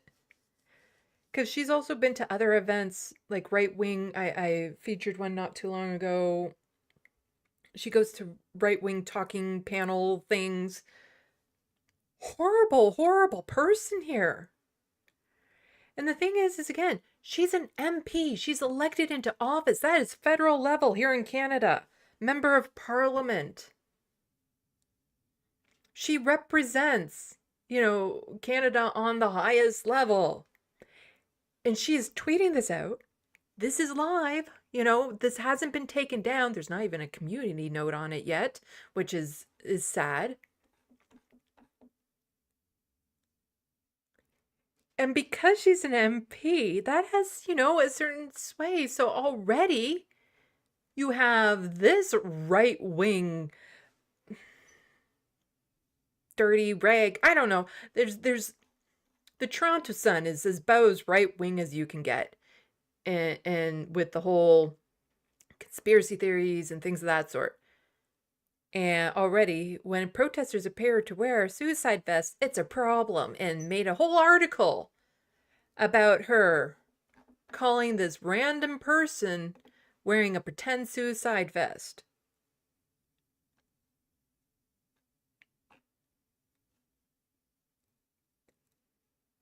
If Pierre doesn't get, like, I kind of hope that they stay this overt then, because this will actually hurt Pierre's chances, because there's a certain level of racism that is expected, accepted, tolerated, and approved of within the Conservatives. This is going a bit far. This here is going just a bit far. And if he doesn't get this under control with his cabinet, this could actually hurt his chances. But this person is just tweeting out, because again, this is spreading. So we have this person here saying, peaceful Hamas supporters wearing symbolic suicide vests at the rally in Toronto. Don't make a big deal out of it. It's not. It's about demanding peaceful ceasefire. Ha ha. And then somebody's just pointing out that it's colored smoke. I said symbolic suicide vests. Hello. The issue is the idea behind it. Suicide vests are worn for mass killings of civilians. Honestly, I just feel sad for you and the people around you. So this is spreading all over the place because of what this MP is doing. And this person just responding to that, saying, you know, stop this fucking shit, you idiot. What the fuck is a symbolic suicide vest? First of all, man isn't even wearing a vest at all. It's an over-the-shoulder tool belt. Secondly, who made you the arbiter of this young man's intentions? Honestly, that's just nuts. Personally, I'd consult legal counsel if I were him. This is defamatory. Speaking of which, This person saying, and this is in reply to the Melissa Lanceman tweet, I know this young man, and this is Ortho? Yeah, I know this young man, and I'm going to tell him to sue you for defamation. He's literally wearing a tool carrier belt with colorful smoke flares that he's responsible for activating for visual effect during rallies. You are the violent one demonizing Arab men. Shame on you. And then this is a picture of that suicide vest that he's wearing, which, you know, is meant for like tools and smoke canisters. Oh, it's waterproof too. Really handy. This is so bad that Emma from the Majority Report retweeted this of Ish saying, come on, Melissa, these are smoke flares with the colors of the Palestinian flag that they pop during protests. You should delete this immediately. This is even catching the attention of the Majority Report folks. If only they had somebody on their staff who knew more about Canadian issues that could chime in on this.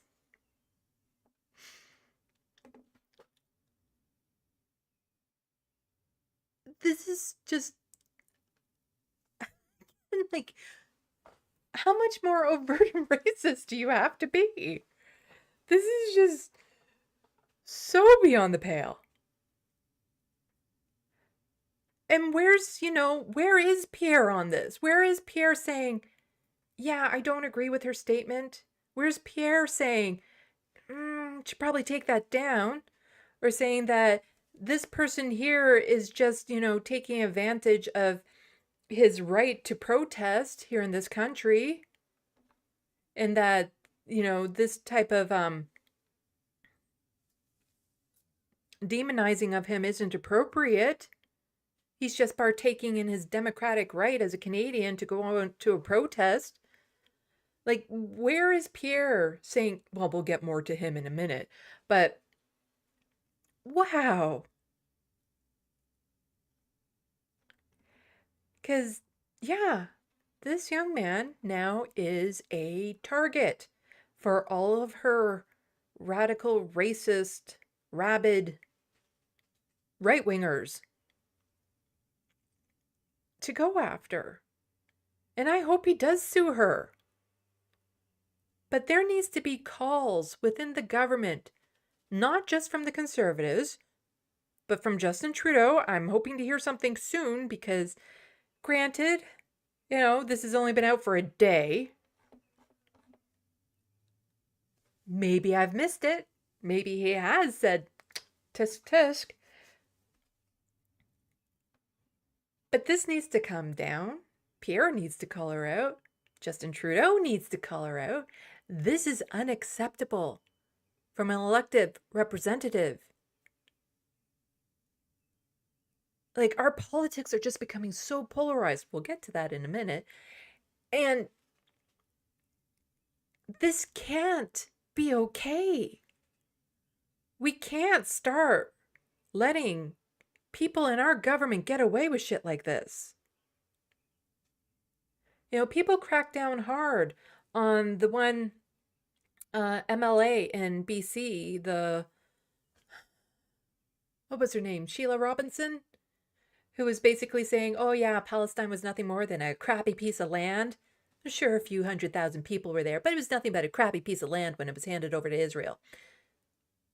So much pressure was put on her, she had to step down. She wasn't kicked out of caucus, but she did have to step down because of the pushback she was getting.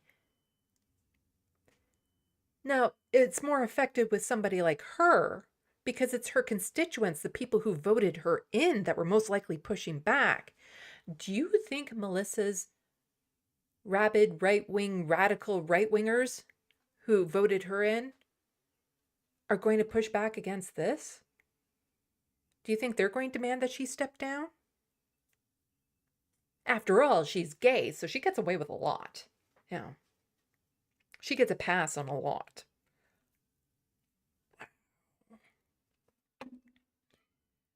Oh, ha ha. So we'll get to a couple more things on this topic before we move on. Oh my gosh, it's already been 2 hours and I have like so much more I want to get to. Let's just do a quick check in the Sandbox. Nadia, thank you so much for the $10 super chat. Neoconservative neoliberals are blowing all the money that they could to go to universal healthcare and housing, etc., and starting up these wars and propping up proxies and garrison states in unnecessary wars.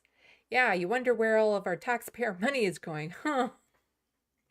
It's not going to benefit the people. It's going to benefit, the wealthy few and corporations. And, the war machines and all that sort of bullshit. It's horrible. But thank you so much for the $10 super chat. Really appreciate it. Nadia also says a little bit below that, the Daily Stormer is going to get put out of business because the ordinary right is going full Hitler. Yeah. Okay, I'll just quickly touch on the two other things that are a little bit more on the positive when it comes to this issue, before we move on off of this topic. So let's just do this. I have mentioned before, I am not a fan of Justin Trudeau. He says a lot of things that I don't like. He's very performative. And when the World Central Kitchen workers were targeted, including a Canadian-American dual citizen, I was like, where's the condemnation? Where is Justin Trudeau? Why are they not saying anything? And, very skeptical that they would say anything, too damning. Actually, he came out with this, and credit where credit is due. This is what I wanted. We need a fully open, transparent, independent, and rapid investigation into what happened. I have to directly take issue with what Prime Minister Netanyahu said yesterday when he said, well, this just happens in conflicts and in wartime. No, it doesn't just happen. Already there, that's quite the pushback to actually accuse Netanyahu of not telling the truth and demanding an actual investigation into what happened to the World Central Kitchen workers. That's already far more than I was expecting of him. And it shouldn't just happen. When you have aid workers for an extraordinary organization like World Central Kitchen risking their lives every day in an incredibly dangerous place to deliver food to people who are experiencing a horrific humanitarian catastrophe, that is not okay. Could have been a little bit further with that and say who was causing that horrific humanitarian catastrophe. It's not going to be perfect, but still. That they get hit by targeted missiles like this. The reality is we need much more humanitarian support to flow into Gaza, much more protection of civilians, of innocents, and of aid workers. That's why we need a humanitarian ceasefire. We need for Hamas to lay down its arms. We need for the hostages Of course, you have to add in the Hamas part at the end, but to be released. We need a ceasefire to allow this humanitarian catastrophe to end as quickly as possible. that was far better than I was expecting from him, in all honesty. Like I said, could have been a lot stronger. But to actually call for an investigation and question what Netanyahu said, far more than I was expecting from him. So credit where credit is due. I'm going to pick on him again later. Don't worry. Don't worry. There's always going to be more. And I also just wanted to quickly, we're not going to go over this article, but I just wanted to share it. And it's from Variety, so I'll try to remember to link it below. Joaquin Phoenix, Elliot Gold, Chloe Feynman, and more Jewish creative supports Jonathan Glazer's Oscar speech in Open Letter exclusive. So in this, more than 150 other Jewish creatives have signed an open letter in support of Jonathan Glazer's Oscar speech. And this goes into who some of these people are and why they signed it and all that sort of stuff. And the only reason why I wanted to point this out is this is definitely showing a change in the tide. What's the phrase? There's a change in the wind or something. When people in the entertainment industry are becoming more bold and more open about what's happening over in Gaza. Because this used to end their career completely, utterly, without question. To speak out against what was happening in Gaza, to try to hold Israel accountable for what they're doing, that used to be an absolute death blow to their careers. So to have over 150 Jewish creatives to come out in support of what Jonathan Glazer said in his Oscar speech, it's showing that there's a change. God damn it, there's a phrase in my head for this that I can't think of right now. There's always phrases in my head that I can't think of in the moment. That's why I tended to used to just do scripted stuff. But this is definitely showing a good direction on where things are going, and hopefully this sort of thing keeps up. But the fact that they're actually able to do this, willing to take on the consequences of it. But the reality is those consequences aren't necessarily going to be as harsh or going to be there as much anymore because that many people feel free to do that. It's safety in numbers type thing. So I'll try to remember to link that below. Oh, Nadia, thank you so much for another $5 super chat. The Overton window's left edge is to the right of Mussolini all across the West. It's horrible. Merchants of death is a term for defense contractors. Yeah. Jer says he does occasionally say the right things. Yeah, I've made it into a segment. I don't know if it's gone up yet or not when I was talking about Justin in my last live stream, in that he knows how to play the game. He knows how to toss carrots every now and then to pacify the people, to make himself sound good, and all that sort of stuff. Far, far better than Pierre Polyev does. And so every now and then, Justin does say the right thing. But we'll get into it because saying good words isn't enough. There needs to be actions behind it. But that statement that he gave about the need for an investigation could have been stronger, was a lot stronger than what I was expecting from him. And it'd be nice if he actually, called for that sort of investigation for the other 40,000 people who have been slaughtered over there.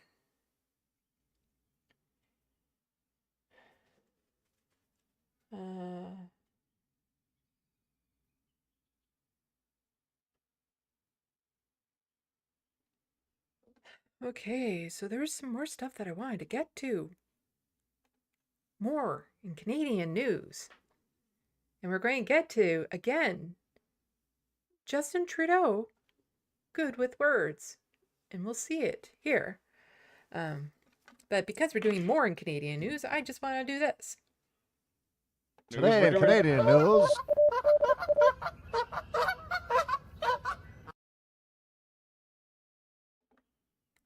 When it comes to responding on the spot to things that are happening, to questions he's being asked, again, Justin Trudeau, far, far better than Pierre Polyev. And I pointed out in my last live stream how bad Pierre Polyev is at it.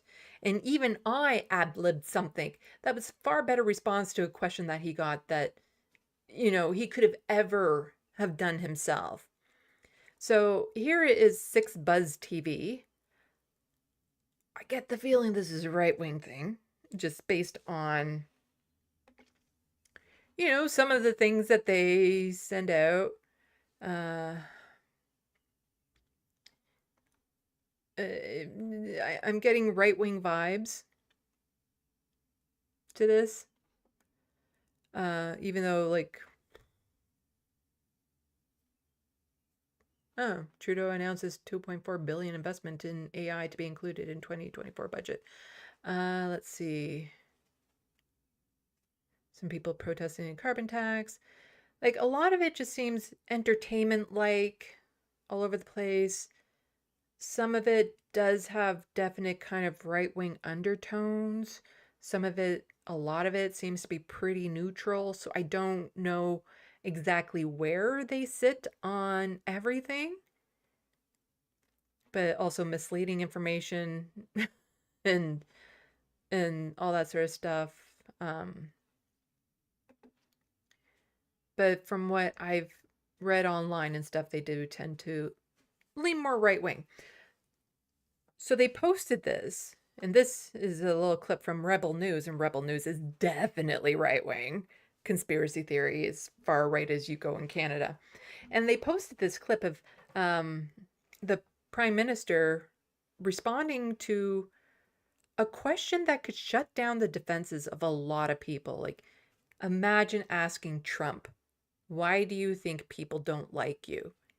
And imagine how Donald Trump would handle that question. Imagine how Pierre Poilievre would handle this question. Here's how Justin Trudeau handled that question. Why do you think people don't like you? You know, I spend a lot of time talking with Canadians right across the country. I spent time this morning with construction workers, talking about the work that they were doing, building new rental units for Canadians here in Toronto. I think there is a lot of frustration with the way the world is unfolding, and that frustration is being taken out on people in positions of power. I get that. That's part of my job. But my job is to stay focused on the solutions that people are going to need, and that's what we're doing. But what about you? I mean, we're both old enough to have seen a number of prime ministers, and I have never seen, the sticker that I saw yesterday in downtown Toronto running through the city with F. Trudeau on the back of a pickup truck. Mm-hmm. Again, could you imagine just going up to another political leader like Trump or Biden or Pierre Poilievre and saying, you know, these things about you that are out there, these signage of, you know, asking Justin Trudeau to his face live, what's your take on the fuck Trudeau flags and stickers? That's a pretty bold question. And he stays completely calm and cool about it. Like, he doesn't shut down. He doesn't look to get uncomfortable. He totally handles this well. Like, it's almost like he could anticipate at some point this question is going to be asked and I have to have something ready, and he was ready. Flags with your name and the middle finger raised. Yeah. Why don't people like you? There is a level of polarization and toxicity that we see in a very visible way on social media and also in real life, as you point out. But most Canadians remain thoughtful and open and decent, and yes, frustrated and worried about their future. But I also know Canadians are good people who are willing to work together to build that future, and I'm part of that.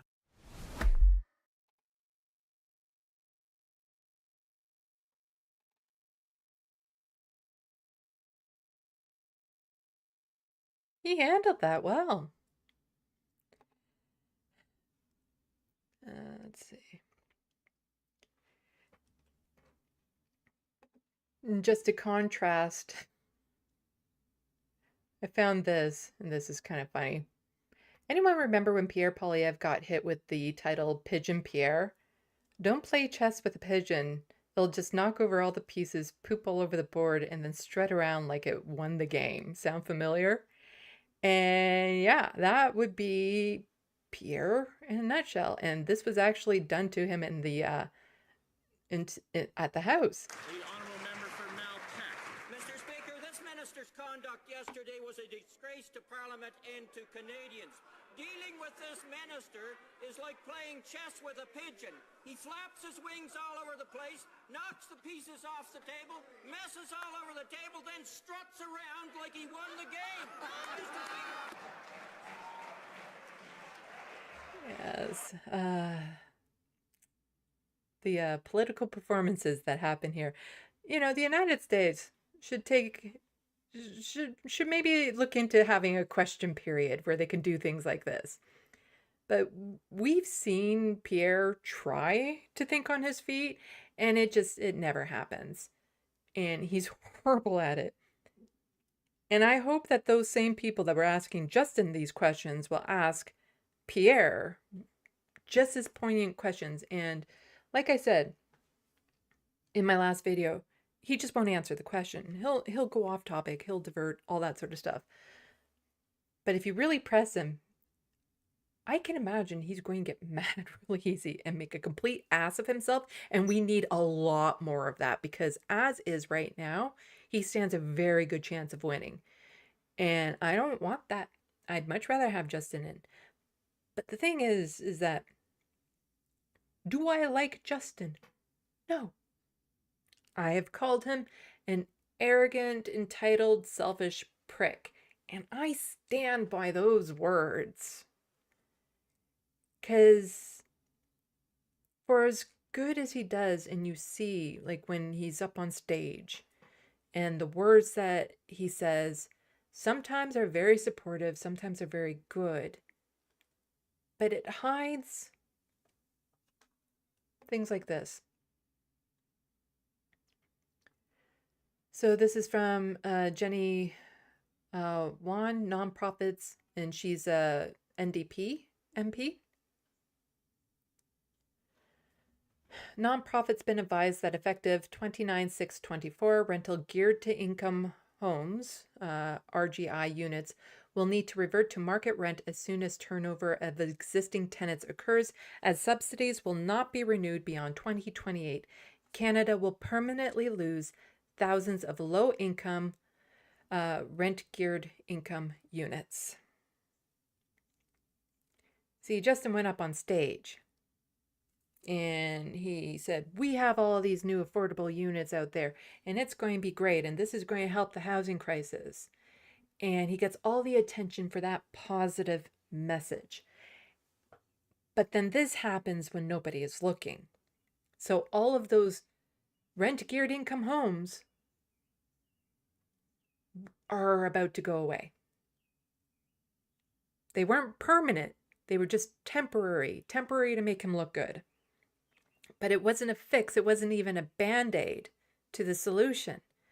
Because those landlords are going to look for any reason possible to get those people out so that they can have that turnover, so they can get back up to market rent. So saying that they're doing these programs are great, but where's the follow-up? Temporary rent-geared income properties are not a fix to the housing crisis. We need permanent solutions. Not something that just sounds good on stage and then totally falls apart when you're not there looking there anymore. But then there's also things like this. Advocates decry Ontario budget's failures to boost ODSP and OW. So that's the Ontario Disability Support Program and Ontario Works, what Americans would know as welfare. Now, this is an Ontario thing, so why am I even mentioning this? Well, because there's supposed to be the Disability Benefit Act that has been voted on, that has been put through the Senate and everything. And it still hasn't been enacted because we have premiers across the country who aren't doing their jobs. And the federal government is supposed to come in and fill in the gaps, and they're not doing it. People living on disability are suffering because we're in such dire poverty. And the answer is there. The bill passed, the act passed, and it still hasn't been enacted. Years and years after the fact, when served the emergency relief benefit during COVID, that got enacted in weeks. But for years, this has been on the table. And people have been suffering and dying. And so Justin Trudeau will go up on stage and say, we have this great benefit for people. We're working with people with disabilities. This is what we're doing. But then there's never the follow through. You don't see the program enacted. You just remember the positive headlines. But this is important to also go over a little bit. Advocates and people on social assistance programs are decrying another provincial budget without any extra increase in Ontario Works and Ontario Disability Support Program rates. So people who are Ontario Works have been living off of tiny amounts. It's impossible to survive on. So Ontario Works has been stuck at the same rate since 2018 when Doug Ford's Progressive Conservatives formed government. And while ODSP is set to gain its second inflation increase since beginning index last summer, advocates say is still behind the rising cost of living, as the maximum amount a single person can receive is capped at $1,308. Market rent for rate is several $100s more than that in cheap areas. The latest budget doesn't come as a surprise. It's going to cost the healthcare system, legal system. In response to the criticism, the Ministry of Children, Community and Social Services say it raised funding in social services. Okay, the government. So, however, while ODSP rates have gone up, Ontario Works has not, and we'll get a little bit into why that is and how horrible Doug Ford is when it comes to this. So Ontario Works is intended to be a short-term support for people who are temporarily out of work, the spokesperson says. Recipients are supported by caseworkers focused on helping them get back on track to full-time, meaningful employment and financial independence.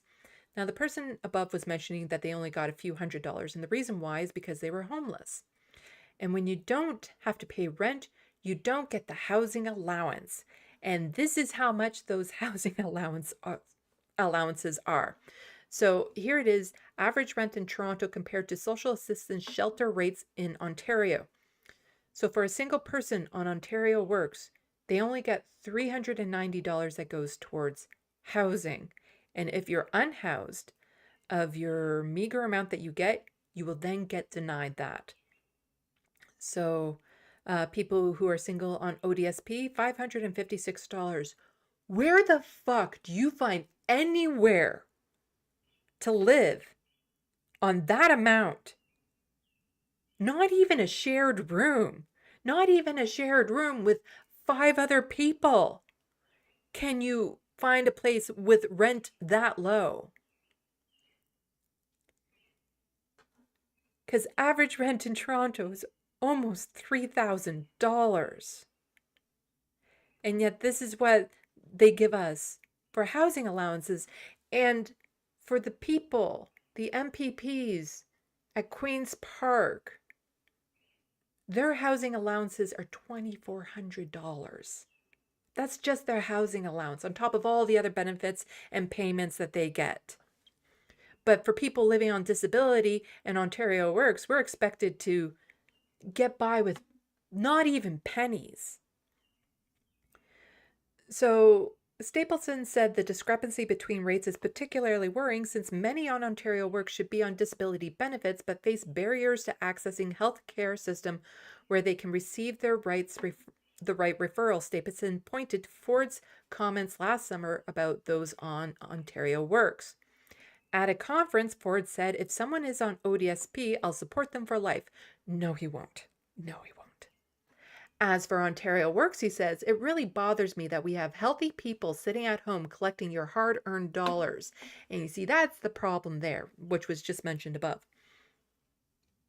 A lot of people who are on Ontario Works should be on Ontario Disability, but they can't get on it because, like they said, the barriers, people are automatically denied. You have to reapply. We have a shortage of doctors and family doctors. You need a family doctor in order to apply to get on disability. So there's a lot of people who should be on disability that can't get on disability. And for the people who are on Ontario Works, once you fall into that cycle of poverty, it is so hard to get out of it. Like, there's so few jobs out there that will pay enough to begin with to give you any sort of decent quality of life. But once you've been out of work for a while, once you've become unhoused, how are you supposed to get a job? How do you put that on your resume? Nobody will hire you. Nobody. Like, I can't get a regular job again because I will never make it past the resume and interview. Like, nobody will even look at my resume with all the gaps that I've had, the fact that I've been on disability, the fact that I am on disability, all of that. Nobody would hire me. Nobody will hire somebody if they're unhoused or if they have multiple gaps in their employment history. So trying to get a job in this economy right now is nearly impossible. And once you get stuck into that cycle of poverty, it is so hard to break out of it. And the best way to break out of it would be at least enough to let you get by, to keep your head above water, enough on Ontario Works that you can pay for your rent, your food, and your medication at a bare minimum. So that isn't what's happening on the ground, says Gillian Reese, a barista and solicitor for Willowdale Community Legal Services, Barster, who works with reception on both programs. Rates are so low that people are unable to climb out of poverty, she said, facing stigma against them needing help in the first place that exacerbates the problem. It's not that people don't want to work. They don't have the ability to find jobs given how deep their poverty is, or they have disabilities and the healthcare system is inadequately providing them with resources, she said. A lot of jobs require you to have money in order to start. You need certain training, you need a certain uniform, you need to have certain products, you need to do this and this and this and this. You need to be able to get there. All of it requires money ahead of time. And so it's very hard to get a new job if you're broke, if you're in dire poverty. So we don't need to go over the rest of that article. I just wanted to point that out. Now, getting back to the differences between Justin Trudeau and Pierre Poilievre. So like I pointed out, Justin Trudeau, really good at saying the right things. He knows how to play for the camera. The policies don't always match up, and that's the frustrating part. He does leave a lot of Canadians out to dry, especially people living with disabilities, Indigenous peoples. He's horrible with policies when it comes towards Indigenous peoples and their communities, and a whole bunch of other things like climate goals and all that sort of stuff. But he knows how to play the game. But then you have Pierre Poilievre, who has an MP in his cabinet going around accusing some random person of wearing a fake suicide vest. If that wasn't bad enough,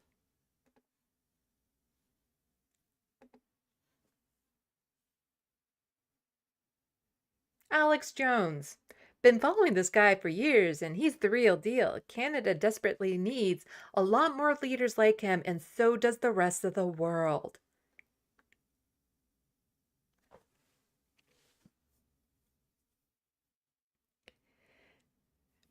Pierre Poilievre got the coveted Alex Jones endorsement.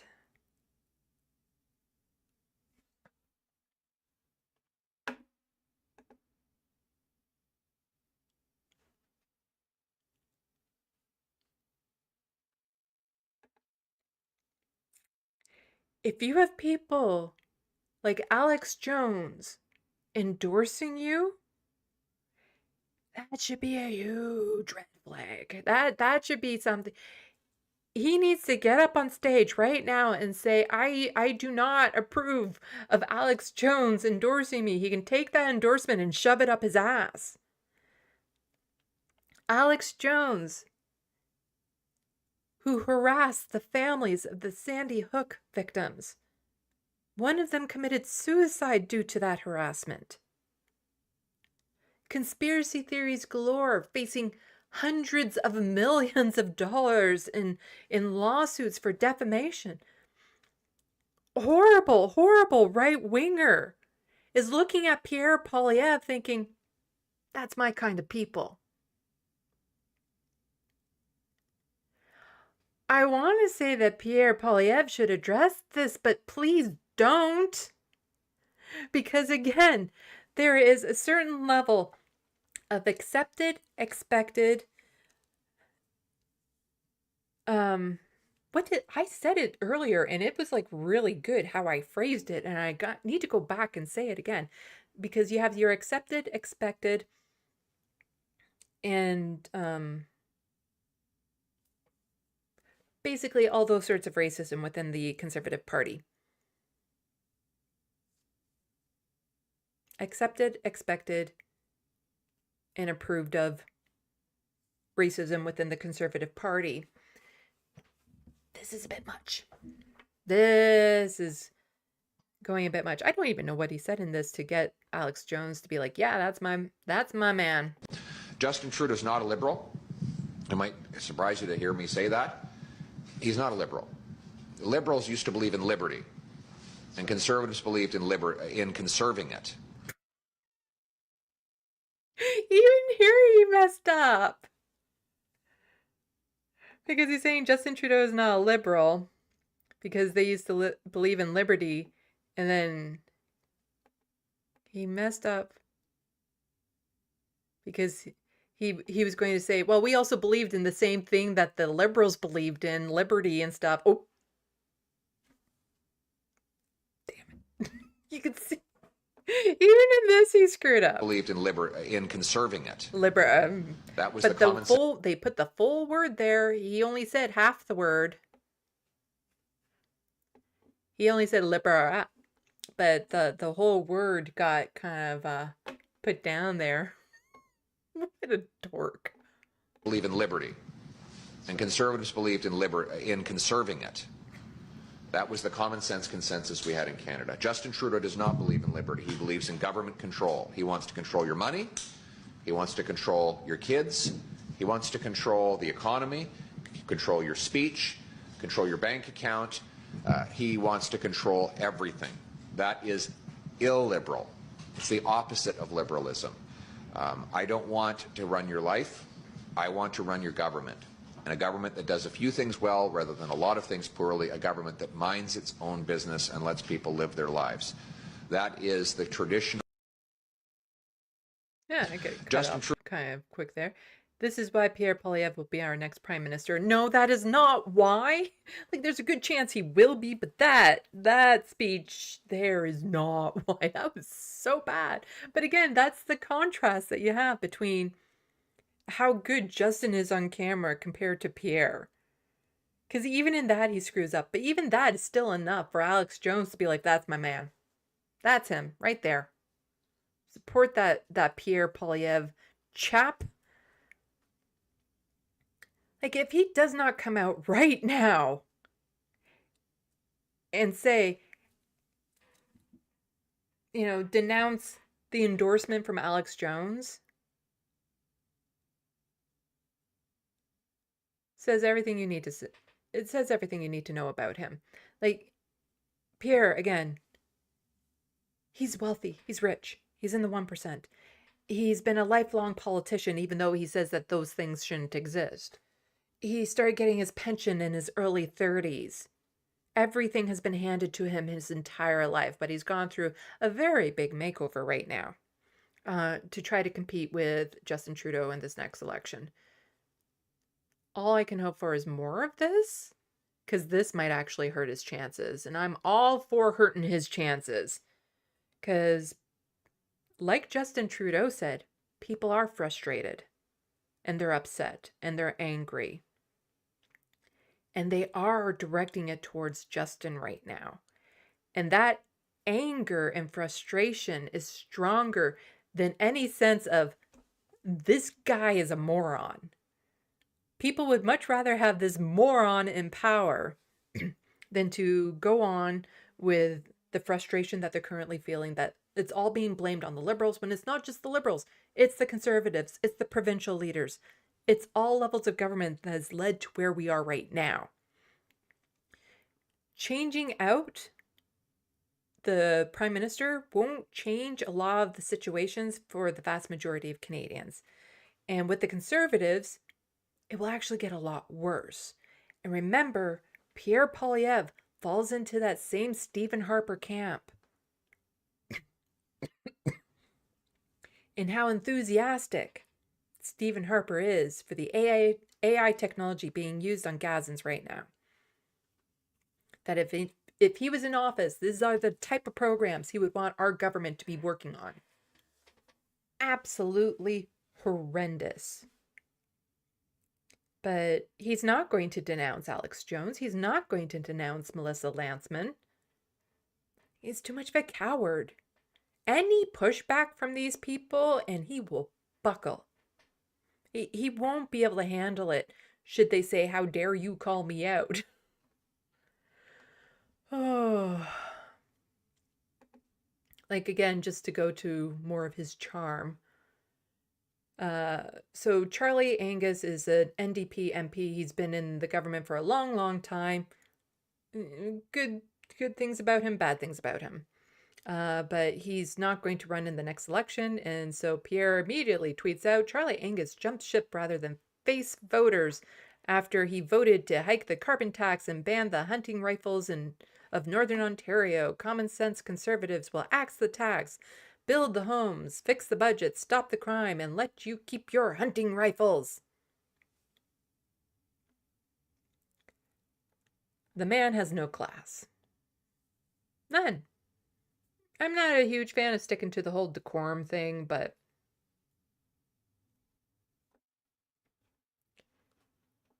he can't even just say, like, I know when other politicians have stepped down on the right, on the conservatives, you get people on the left, the liberals, saying, oh, it was such an honor to work with this person and blah, blah, blah. So I don't know, maybe it's just refreshing that he does this, but again, just completely classless in how he does it. And what he says has no tact. Like, there's easier ways to say, yeah, he's an NDP, I don't like him. Fuck him. Let him step down. Like, that would be better almost if he just did that. Oh.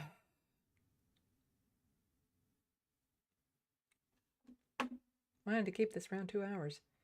There's so much. There's still so much I wanted to get to, but I'm not going to because...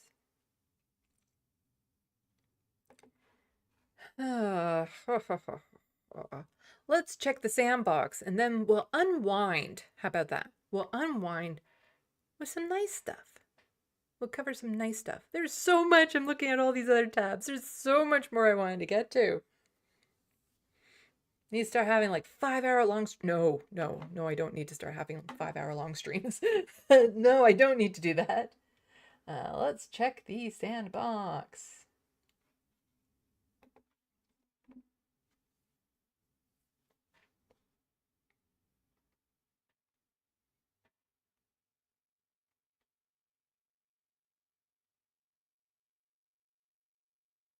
Nina Canadian. Yes, thank you. Today in Canadian news, intro makes me laugh. Yes, I'm very glad I found that clip of Michael Brooks mocking Canadians about that.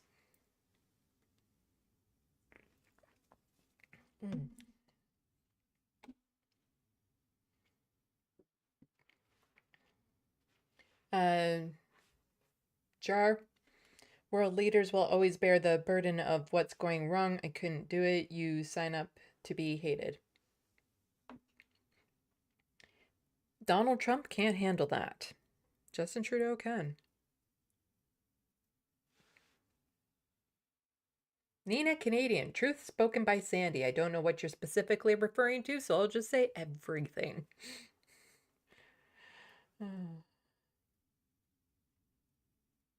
Looney Tunes 9000s. Pennies, you'd say? Not even pennies, and we don't even have pennies in Canada anymore.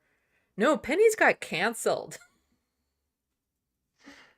Literally, they got cancelled. We're not like Americans who keep the pennies going, even though it costs more to make a penny than a penny is worth. So Canadians got rid of pennies a while ago, actually. Which is why I like my bucket of pennies. They're little souvenirs almost.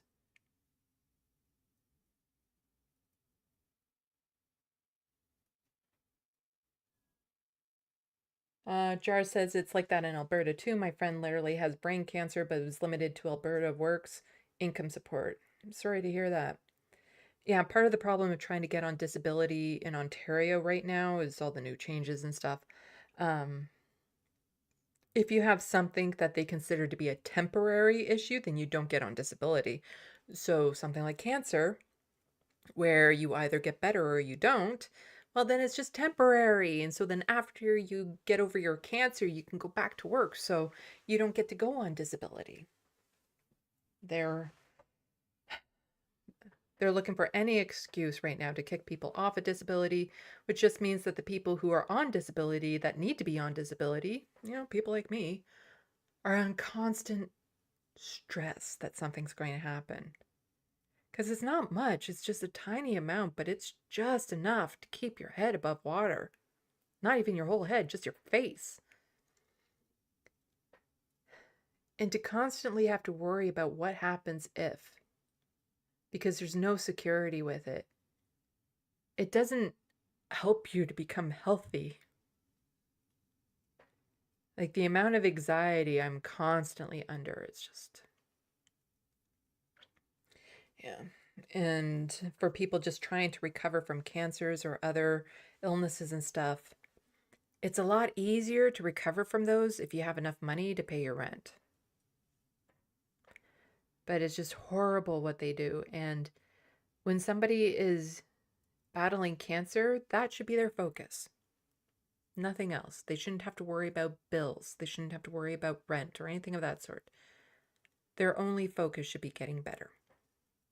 And our government doesn't allow that to happen. But if Justin Trudeau had that Disability Benefit Act out, that would help a lot. Or even if they had a guaranteed livable income set up. Something similar to what they did with CERB, but for people who are underemployed or can't get employed. Enough to just... Like, my dream is for the government to supply all we need to survive and thrive. But right now, I'd be fine with just the surviving part if they could supply us with everything we need to just survive.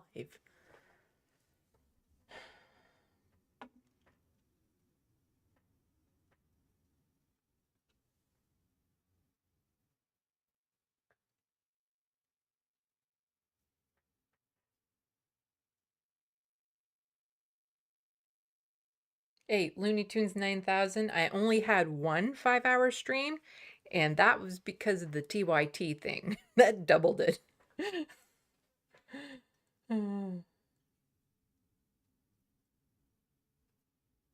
Jar, oh my god, rounding pennies on cash registers was the worst. Yeah.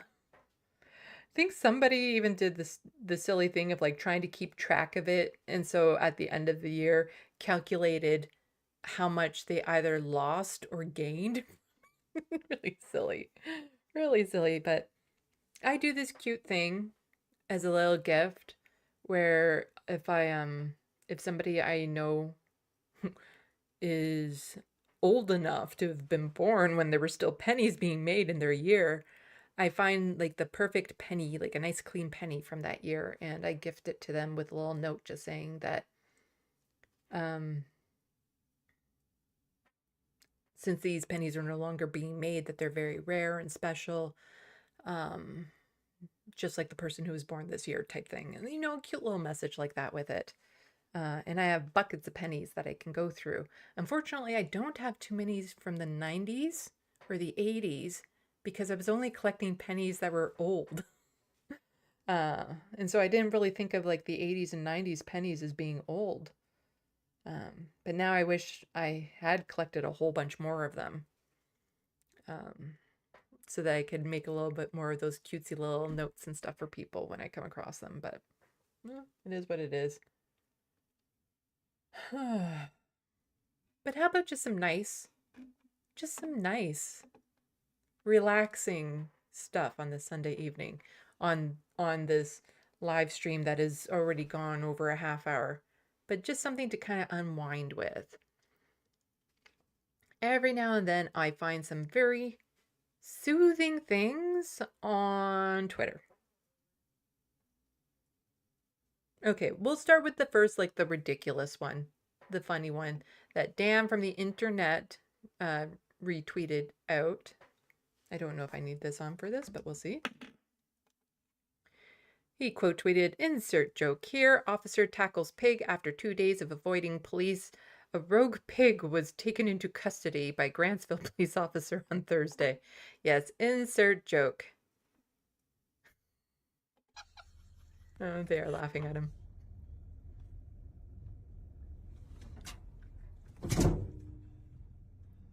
Yeah. Pig after a pig. Insert joke. Ah. Well, obviously, you know it's American because, you know, if that was Canadian bacon, it would have never got caught. I don't know.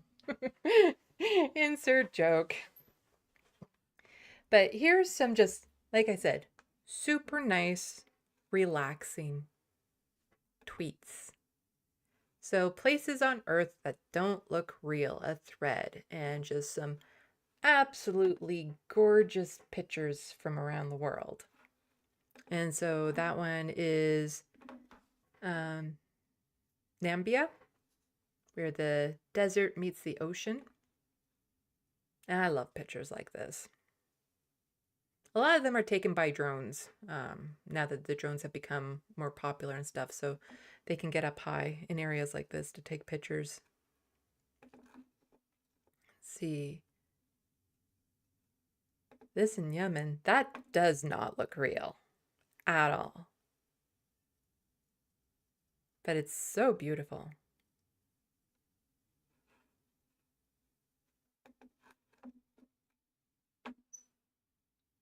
Cycling on the edge of clouds in it's on a salt flat. So let's...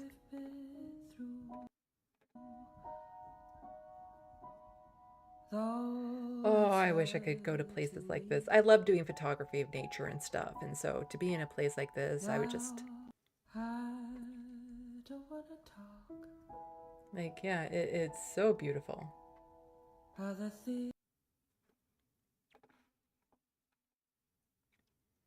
We got France. This one probably a little bit more man-made, but, you know, again, I just love being in the right place at the right time. And I have pictures, and maybe I'll dig them out, of just being in the right place at the right time and getting some extraordinary pictures. But, you know, to get this, because, you know, I appreciate the lines, you know, the rules of thirds and the contrasts and all that sort of stuff. So it's not just enough to take a picture of a beautiful place. It's to take a beautiful picture of a beautiful place. And so to have the light the way it is and everything, it's just, perfect.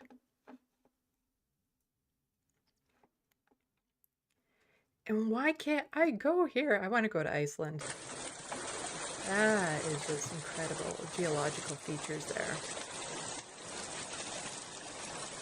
We have some really interesting geological features in southwestern Ontario due to the Ice Age and glaciers and stuff. Drumlins and eskers and things of that sort that are really cool, but not this impressive.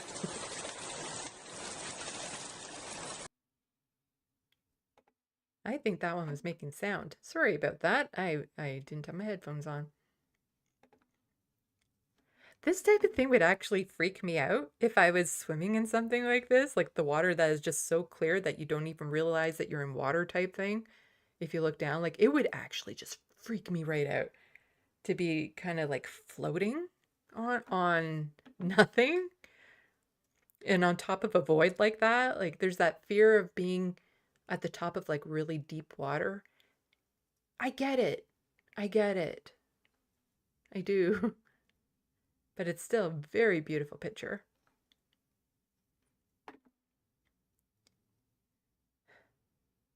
Like just the effort it takes to build something like this. And again, like, luckily we have those drone cameras now that can actually do things like this and get pictures like this so easily. But, like, just everything it took to build something like that, I would love to have a house like that. Just so far away from everyone, nobody just randomly knocking on my door. Nice and private and isolated. Oh, perfect. Perfect. Blue is my favorite color, so pictures like this always get me, but you know, again, it's just being in the right place at the right time to take the perfect pictures.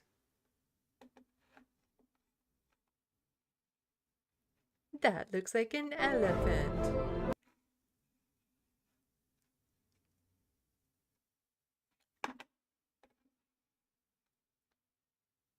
I know a lot about this one, Hell's Gate and stuff like that. It's like, oh, we have some extra gas in here that we're just going to burn off by lighting it on fire 1,000 years later. Pretty much. Yeah. So, yeah, in 1971, Soviet scientists ignited a crater to prevent the spread of methane gas, anticipating it would burn for only a few days. The fire has persisted for over 53 years. And so it's, oh, the door to hell, yeah. Oops. This is in Japan, but I'm pretty sure this is where Bambi came from. It almost looks like pink snow. I love it. Love it. I would love to visit there and see that. Jar Drumheller in Alberta is pretty cool. I have some nice pictures from when I went to Drumheller. I like that. And I went to the Tyrone Museum because I love dinosaurs. So of course I had to go.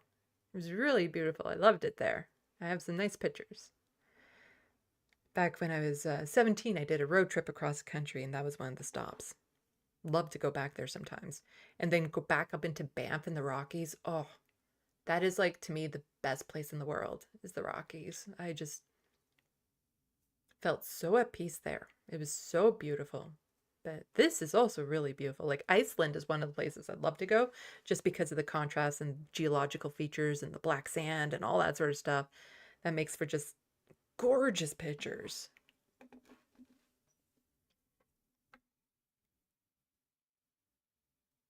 And then in there, one of those mirror reflection things in the water.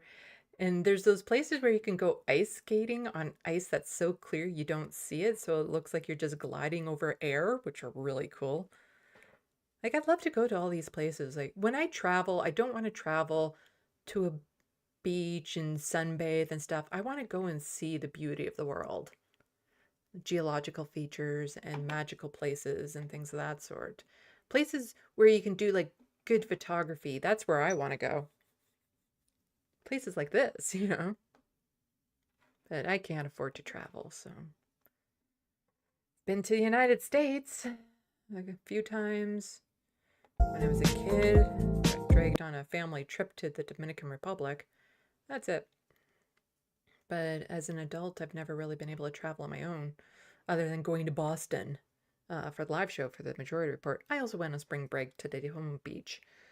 But other than that, but I would love to travel. Like, that's one of the things I always wanted to do more in my life, is be able to travel. That's why when there were newcomers in my high school, my junior high, I used to gravitate towards them because I wanted to learn about where they were from, you know, their culture, what it was like over there, and ask them so many questions and stuff because I was just so curious about the rest of the world. And I would love to be able to do that. I just, you know, money. Never had the money to do it. But of the places I want to go that are doable, I guess, would be like the Grand Canyon and Yellowstone Park. Of course, I definitely want to go back to Banff. There's no doubt about that. Want to go back to Banff. I also really like Algonquin Park here in Ontario. So beautiful. And there, the night sky is incredible. Because I went to space camp when I was 14. And it was a week-long summer camp in Algonquin Park. And so for the first night there, we're indoors, and then they do this team building exercise where they blindfold all of us and they lead us out. You know, you have to hold on to the person in front of you and they lead you out. And it's like a team building thing of trust and stuff like that. And they do this on purpose because then what they do is they lead you outside out into the middle of this field.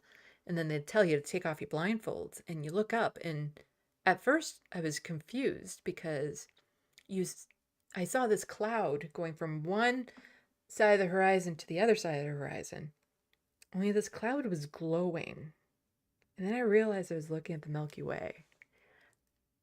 And my mind was blown. How many stars you could see there. And there's something about the way the lakes and the trees in that particular area absorbs the light that you get to see it like that. And I've been back a couple times, and every time, oh my God, just looking at the night sky like there. Even when I traveled across the country, it was never that clear. Like even when I went up to northern Alberta for things to do with my father, never that clear. Only in Algonquin Park have I seen the stars like that. And if I could go camping, the problem is that you need to go on clear days. Like that's the problem we're going to have tomorrow with the eclipse, is that me and some of my friends are going to go to see the eclipse. Literally, yeah, quite literally. But there might be an overcast. And so, you know, if I put in the money to go and spend some time up in Algonquin Park, I want clear skies. If not, then it's not worth me going. But, oh, I love to go swimming in a lake like that too. Just so beautiful. I'm also, I draw more towards, you know, snowy areas and cold areas. So seeing snow and stuff in the pictures too is just so much better. This is one rock slide away from going away. This is a lake up there. That's a lake. And then that's the ocean. But one wrong rock slide and that's draining.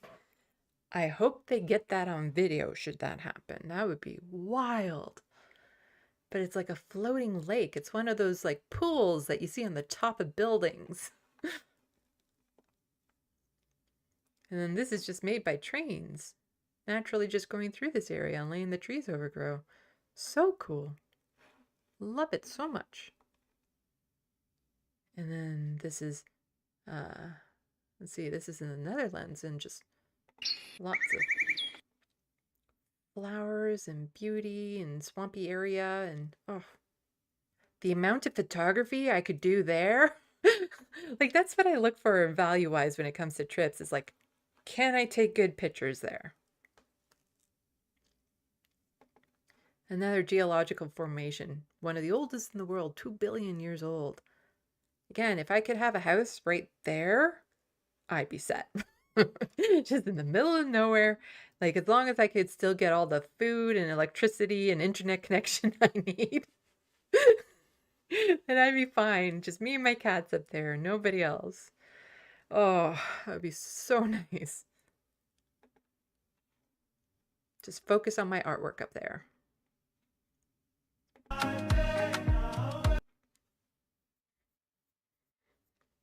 And that's because they get a rainy season in this area and it goes and collects and it doesn't absorb because of the rock bed. There's so many areas like this around the world that are just so beautiful that you gotta go the right time of year in order to see these things.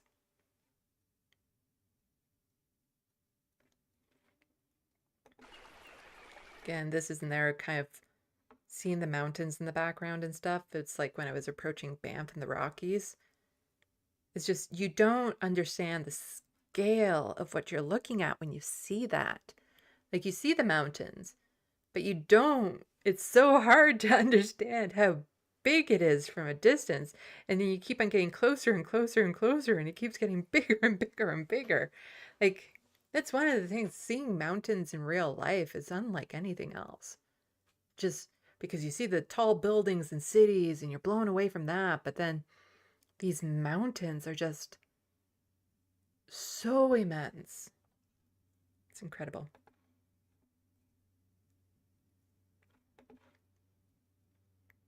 Again, just beautiful, beautiful areas. I would just love to travel the world doing photography of areas like this.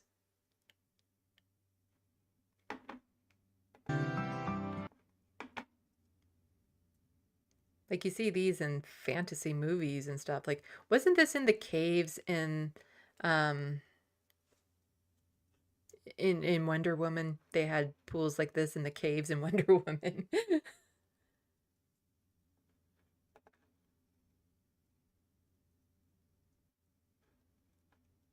Wow, there's more added onto this since I saw it last. Because this one wasn't there when I looked at this thread last time. Neither was the last picture. Just, oh, need to go to these places.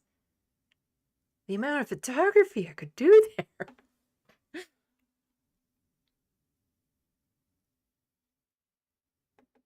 Again, this would freak me out. If I was on a boat on top of this, I would be so freaked out. Just looking down at all that, like, ah. Yeah, you're not supposed to see that far down in water. I would just, yeah, that would totally freak me out. Like somehow the tension in the water would just give way and you sink to the bottom. But so beautiful. So, so beautiful. Yeah, a lot more pictures have been added onto this since I saw it earlier. Might have to bookmark this so that I can go back and see these beautiful pictures.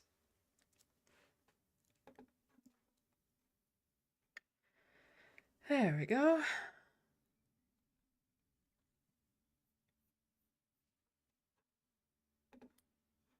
Sorry. My most favorite tweet in the whole wide world.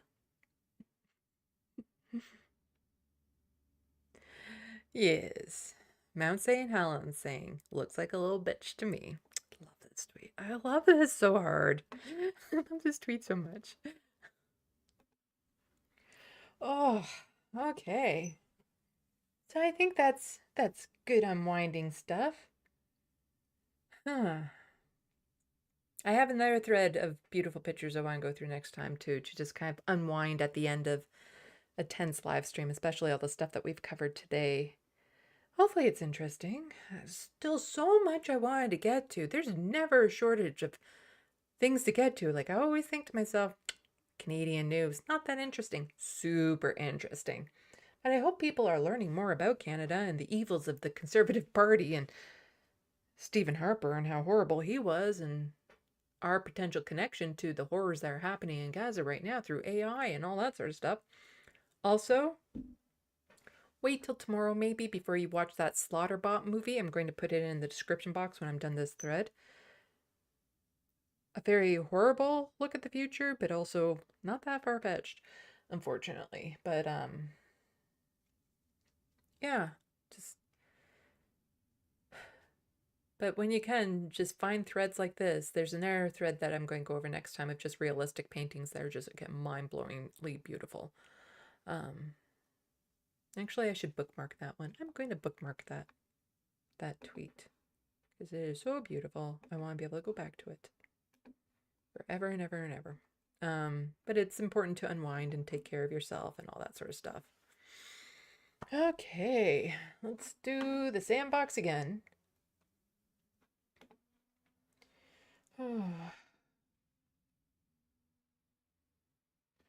Yes, the eclipse is tomorrow and kids are off school. Oh, what could go wrong there? Make sure they stay indoors.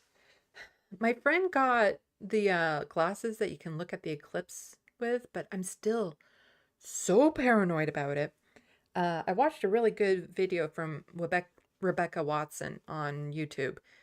Go subscribe to her channel if you haven't already, and she did one about the eclipse and stuff, and just a good advice on eclipse watching and stuff that I'll take to heart and stuff. But you know, it's still going to be interesting to be there to just watch the world go dark around you with your friends and stuff, and that's why I'm doing it. Again, if I had known, really paid attention to this months ago, then maybe I would have gotten the right filter and stuff and did more research on how to do photography because I love doing photography. But I also, the idea of spending money on a filter and stuff that you need for only one thing. See, people are able to take beautiful pictures like the ones we just saw if they have the money. You know, they have the money to travel there, to have the equipment, to have the drones, to do all that sort of stuff. And it shouldn't be like that. Like, we should be able to make art no matter the budget. And there's some drawings I want to get started on. Paintings I want to start doing. I need to start focusing more on my art, focusing more on getting my book published. I've done some baby steps. I need to do more baby steps on getting that done. The sooner I get my book published, the sooner I can go back to doing like 3 streams a week. Because it's just a bit much trying to do all of it at once. And I still have the video essay that I'm working on, and yeah. Lots on the go. Always have a lot on the go. Yeah.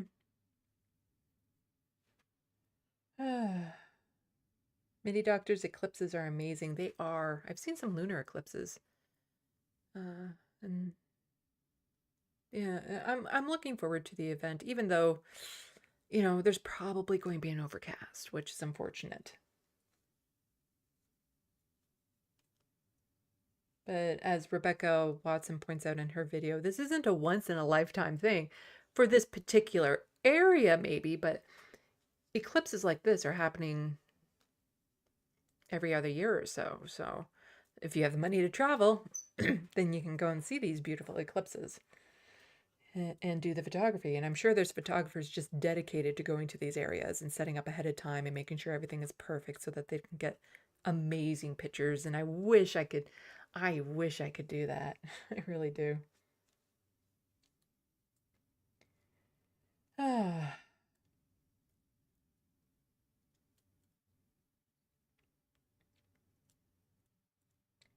Nina Canadian, these images shown seem doctored, no photography, Ansel Adams captured.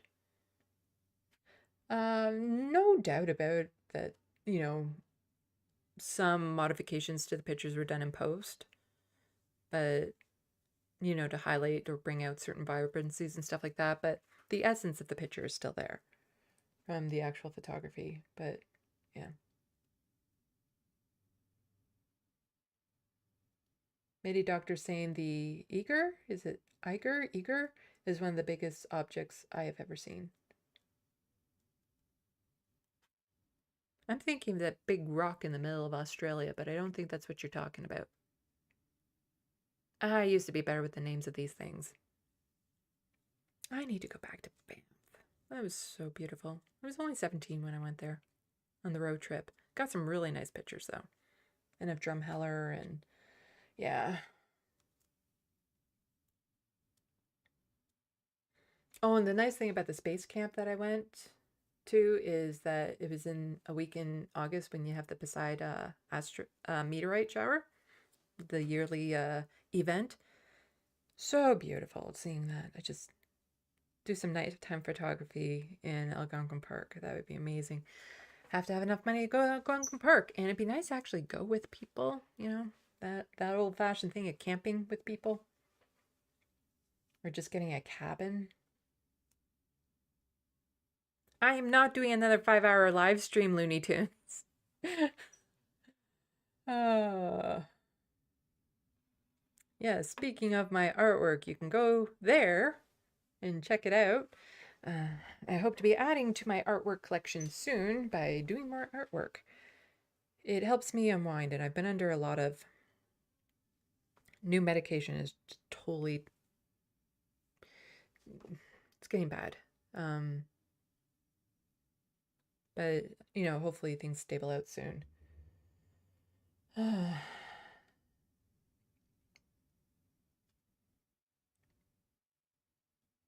Many doctors, I get the money thing, but to live never seeing an eclipse, yeah, it's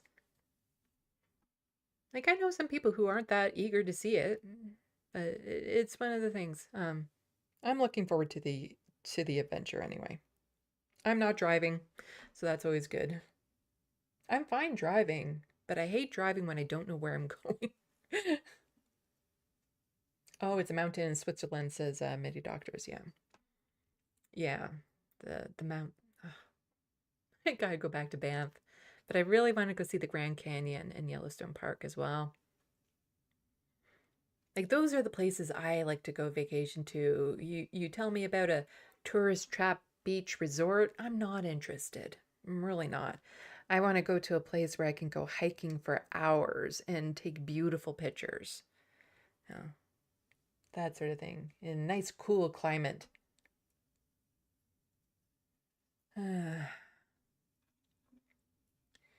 Let's see. Yeah, you guys know the routine by now. Got all this stuff.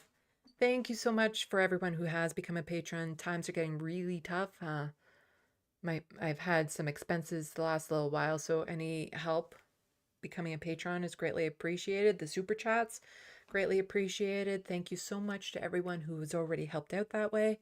I also have an Amazon wish list linked in the description box below to help me out on all sorts of things.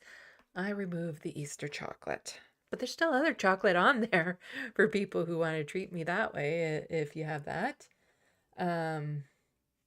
If you have the extra money for that. But again, I do not want anyone sacrificing what you need or want in order to help me out. Only if you have extra money.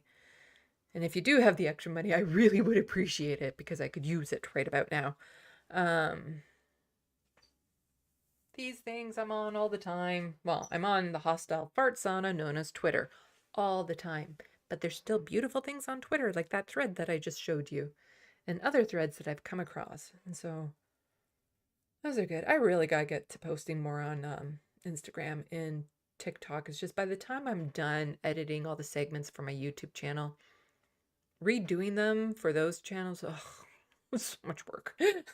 So much work. But if I get tons of patrons and stuff like that, I could afford an editor to do that for me.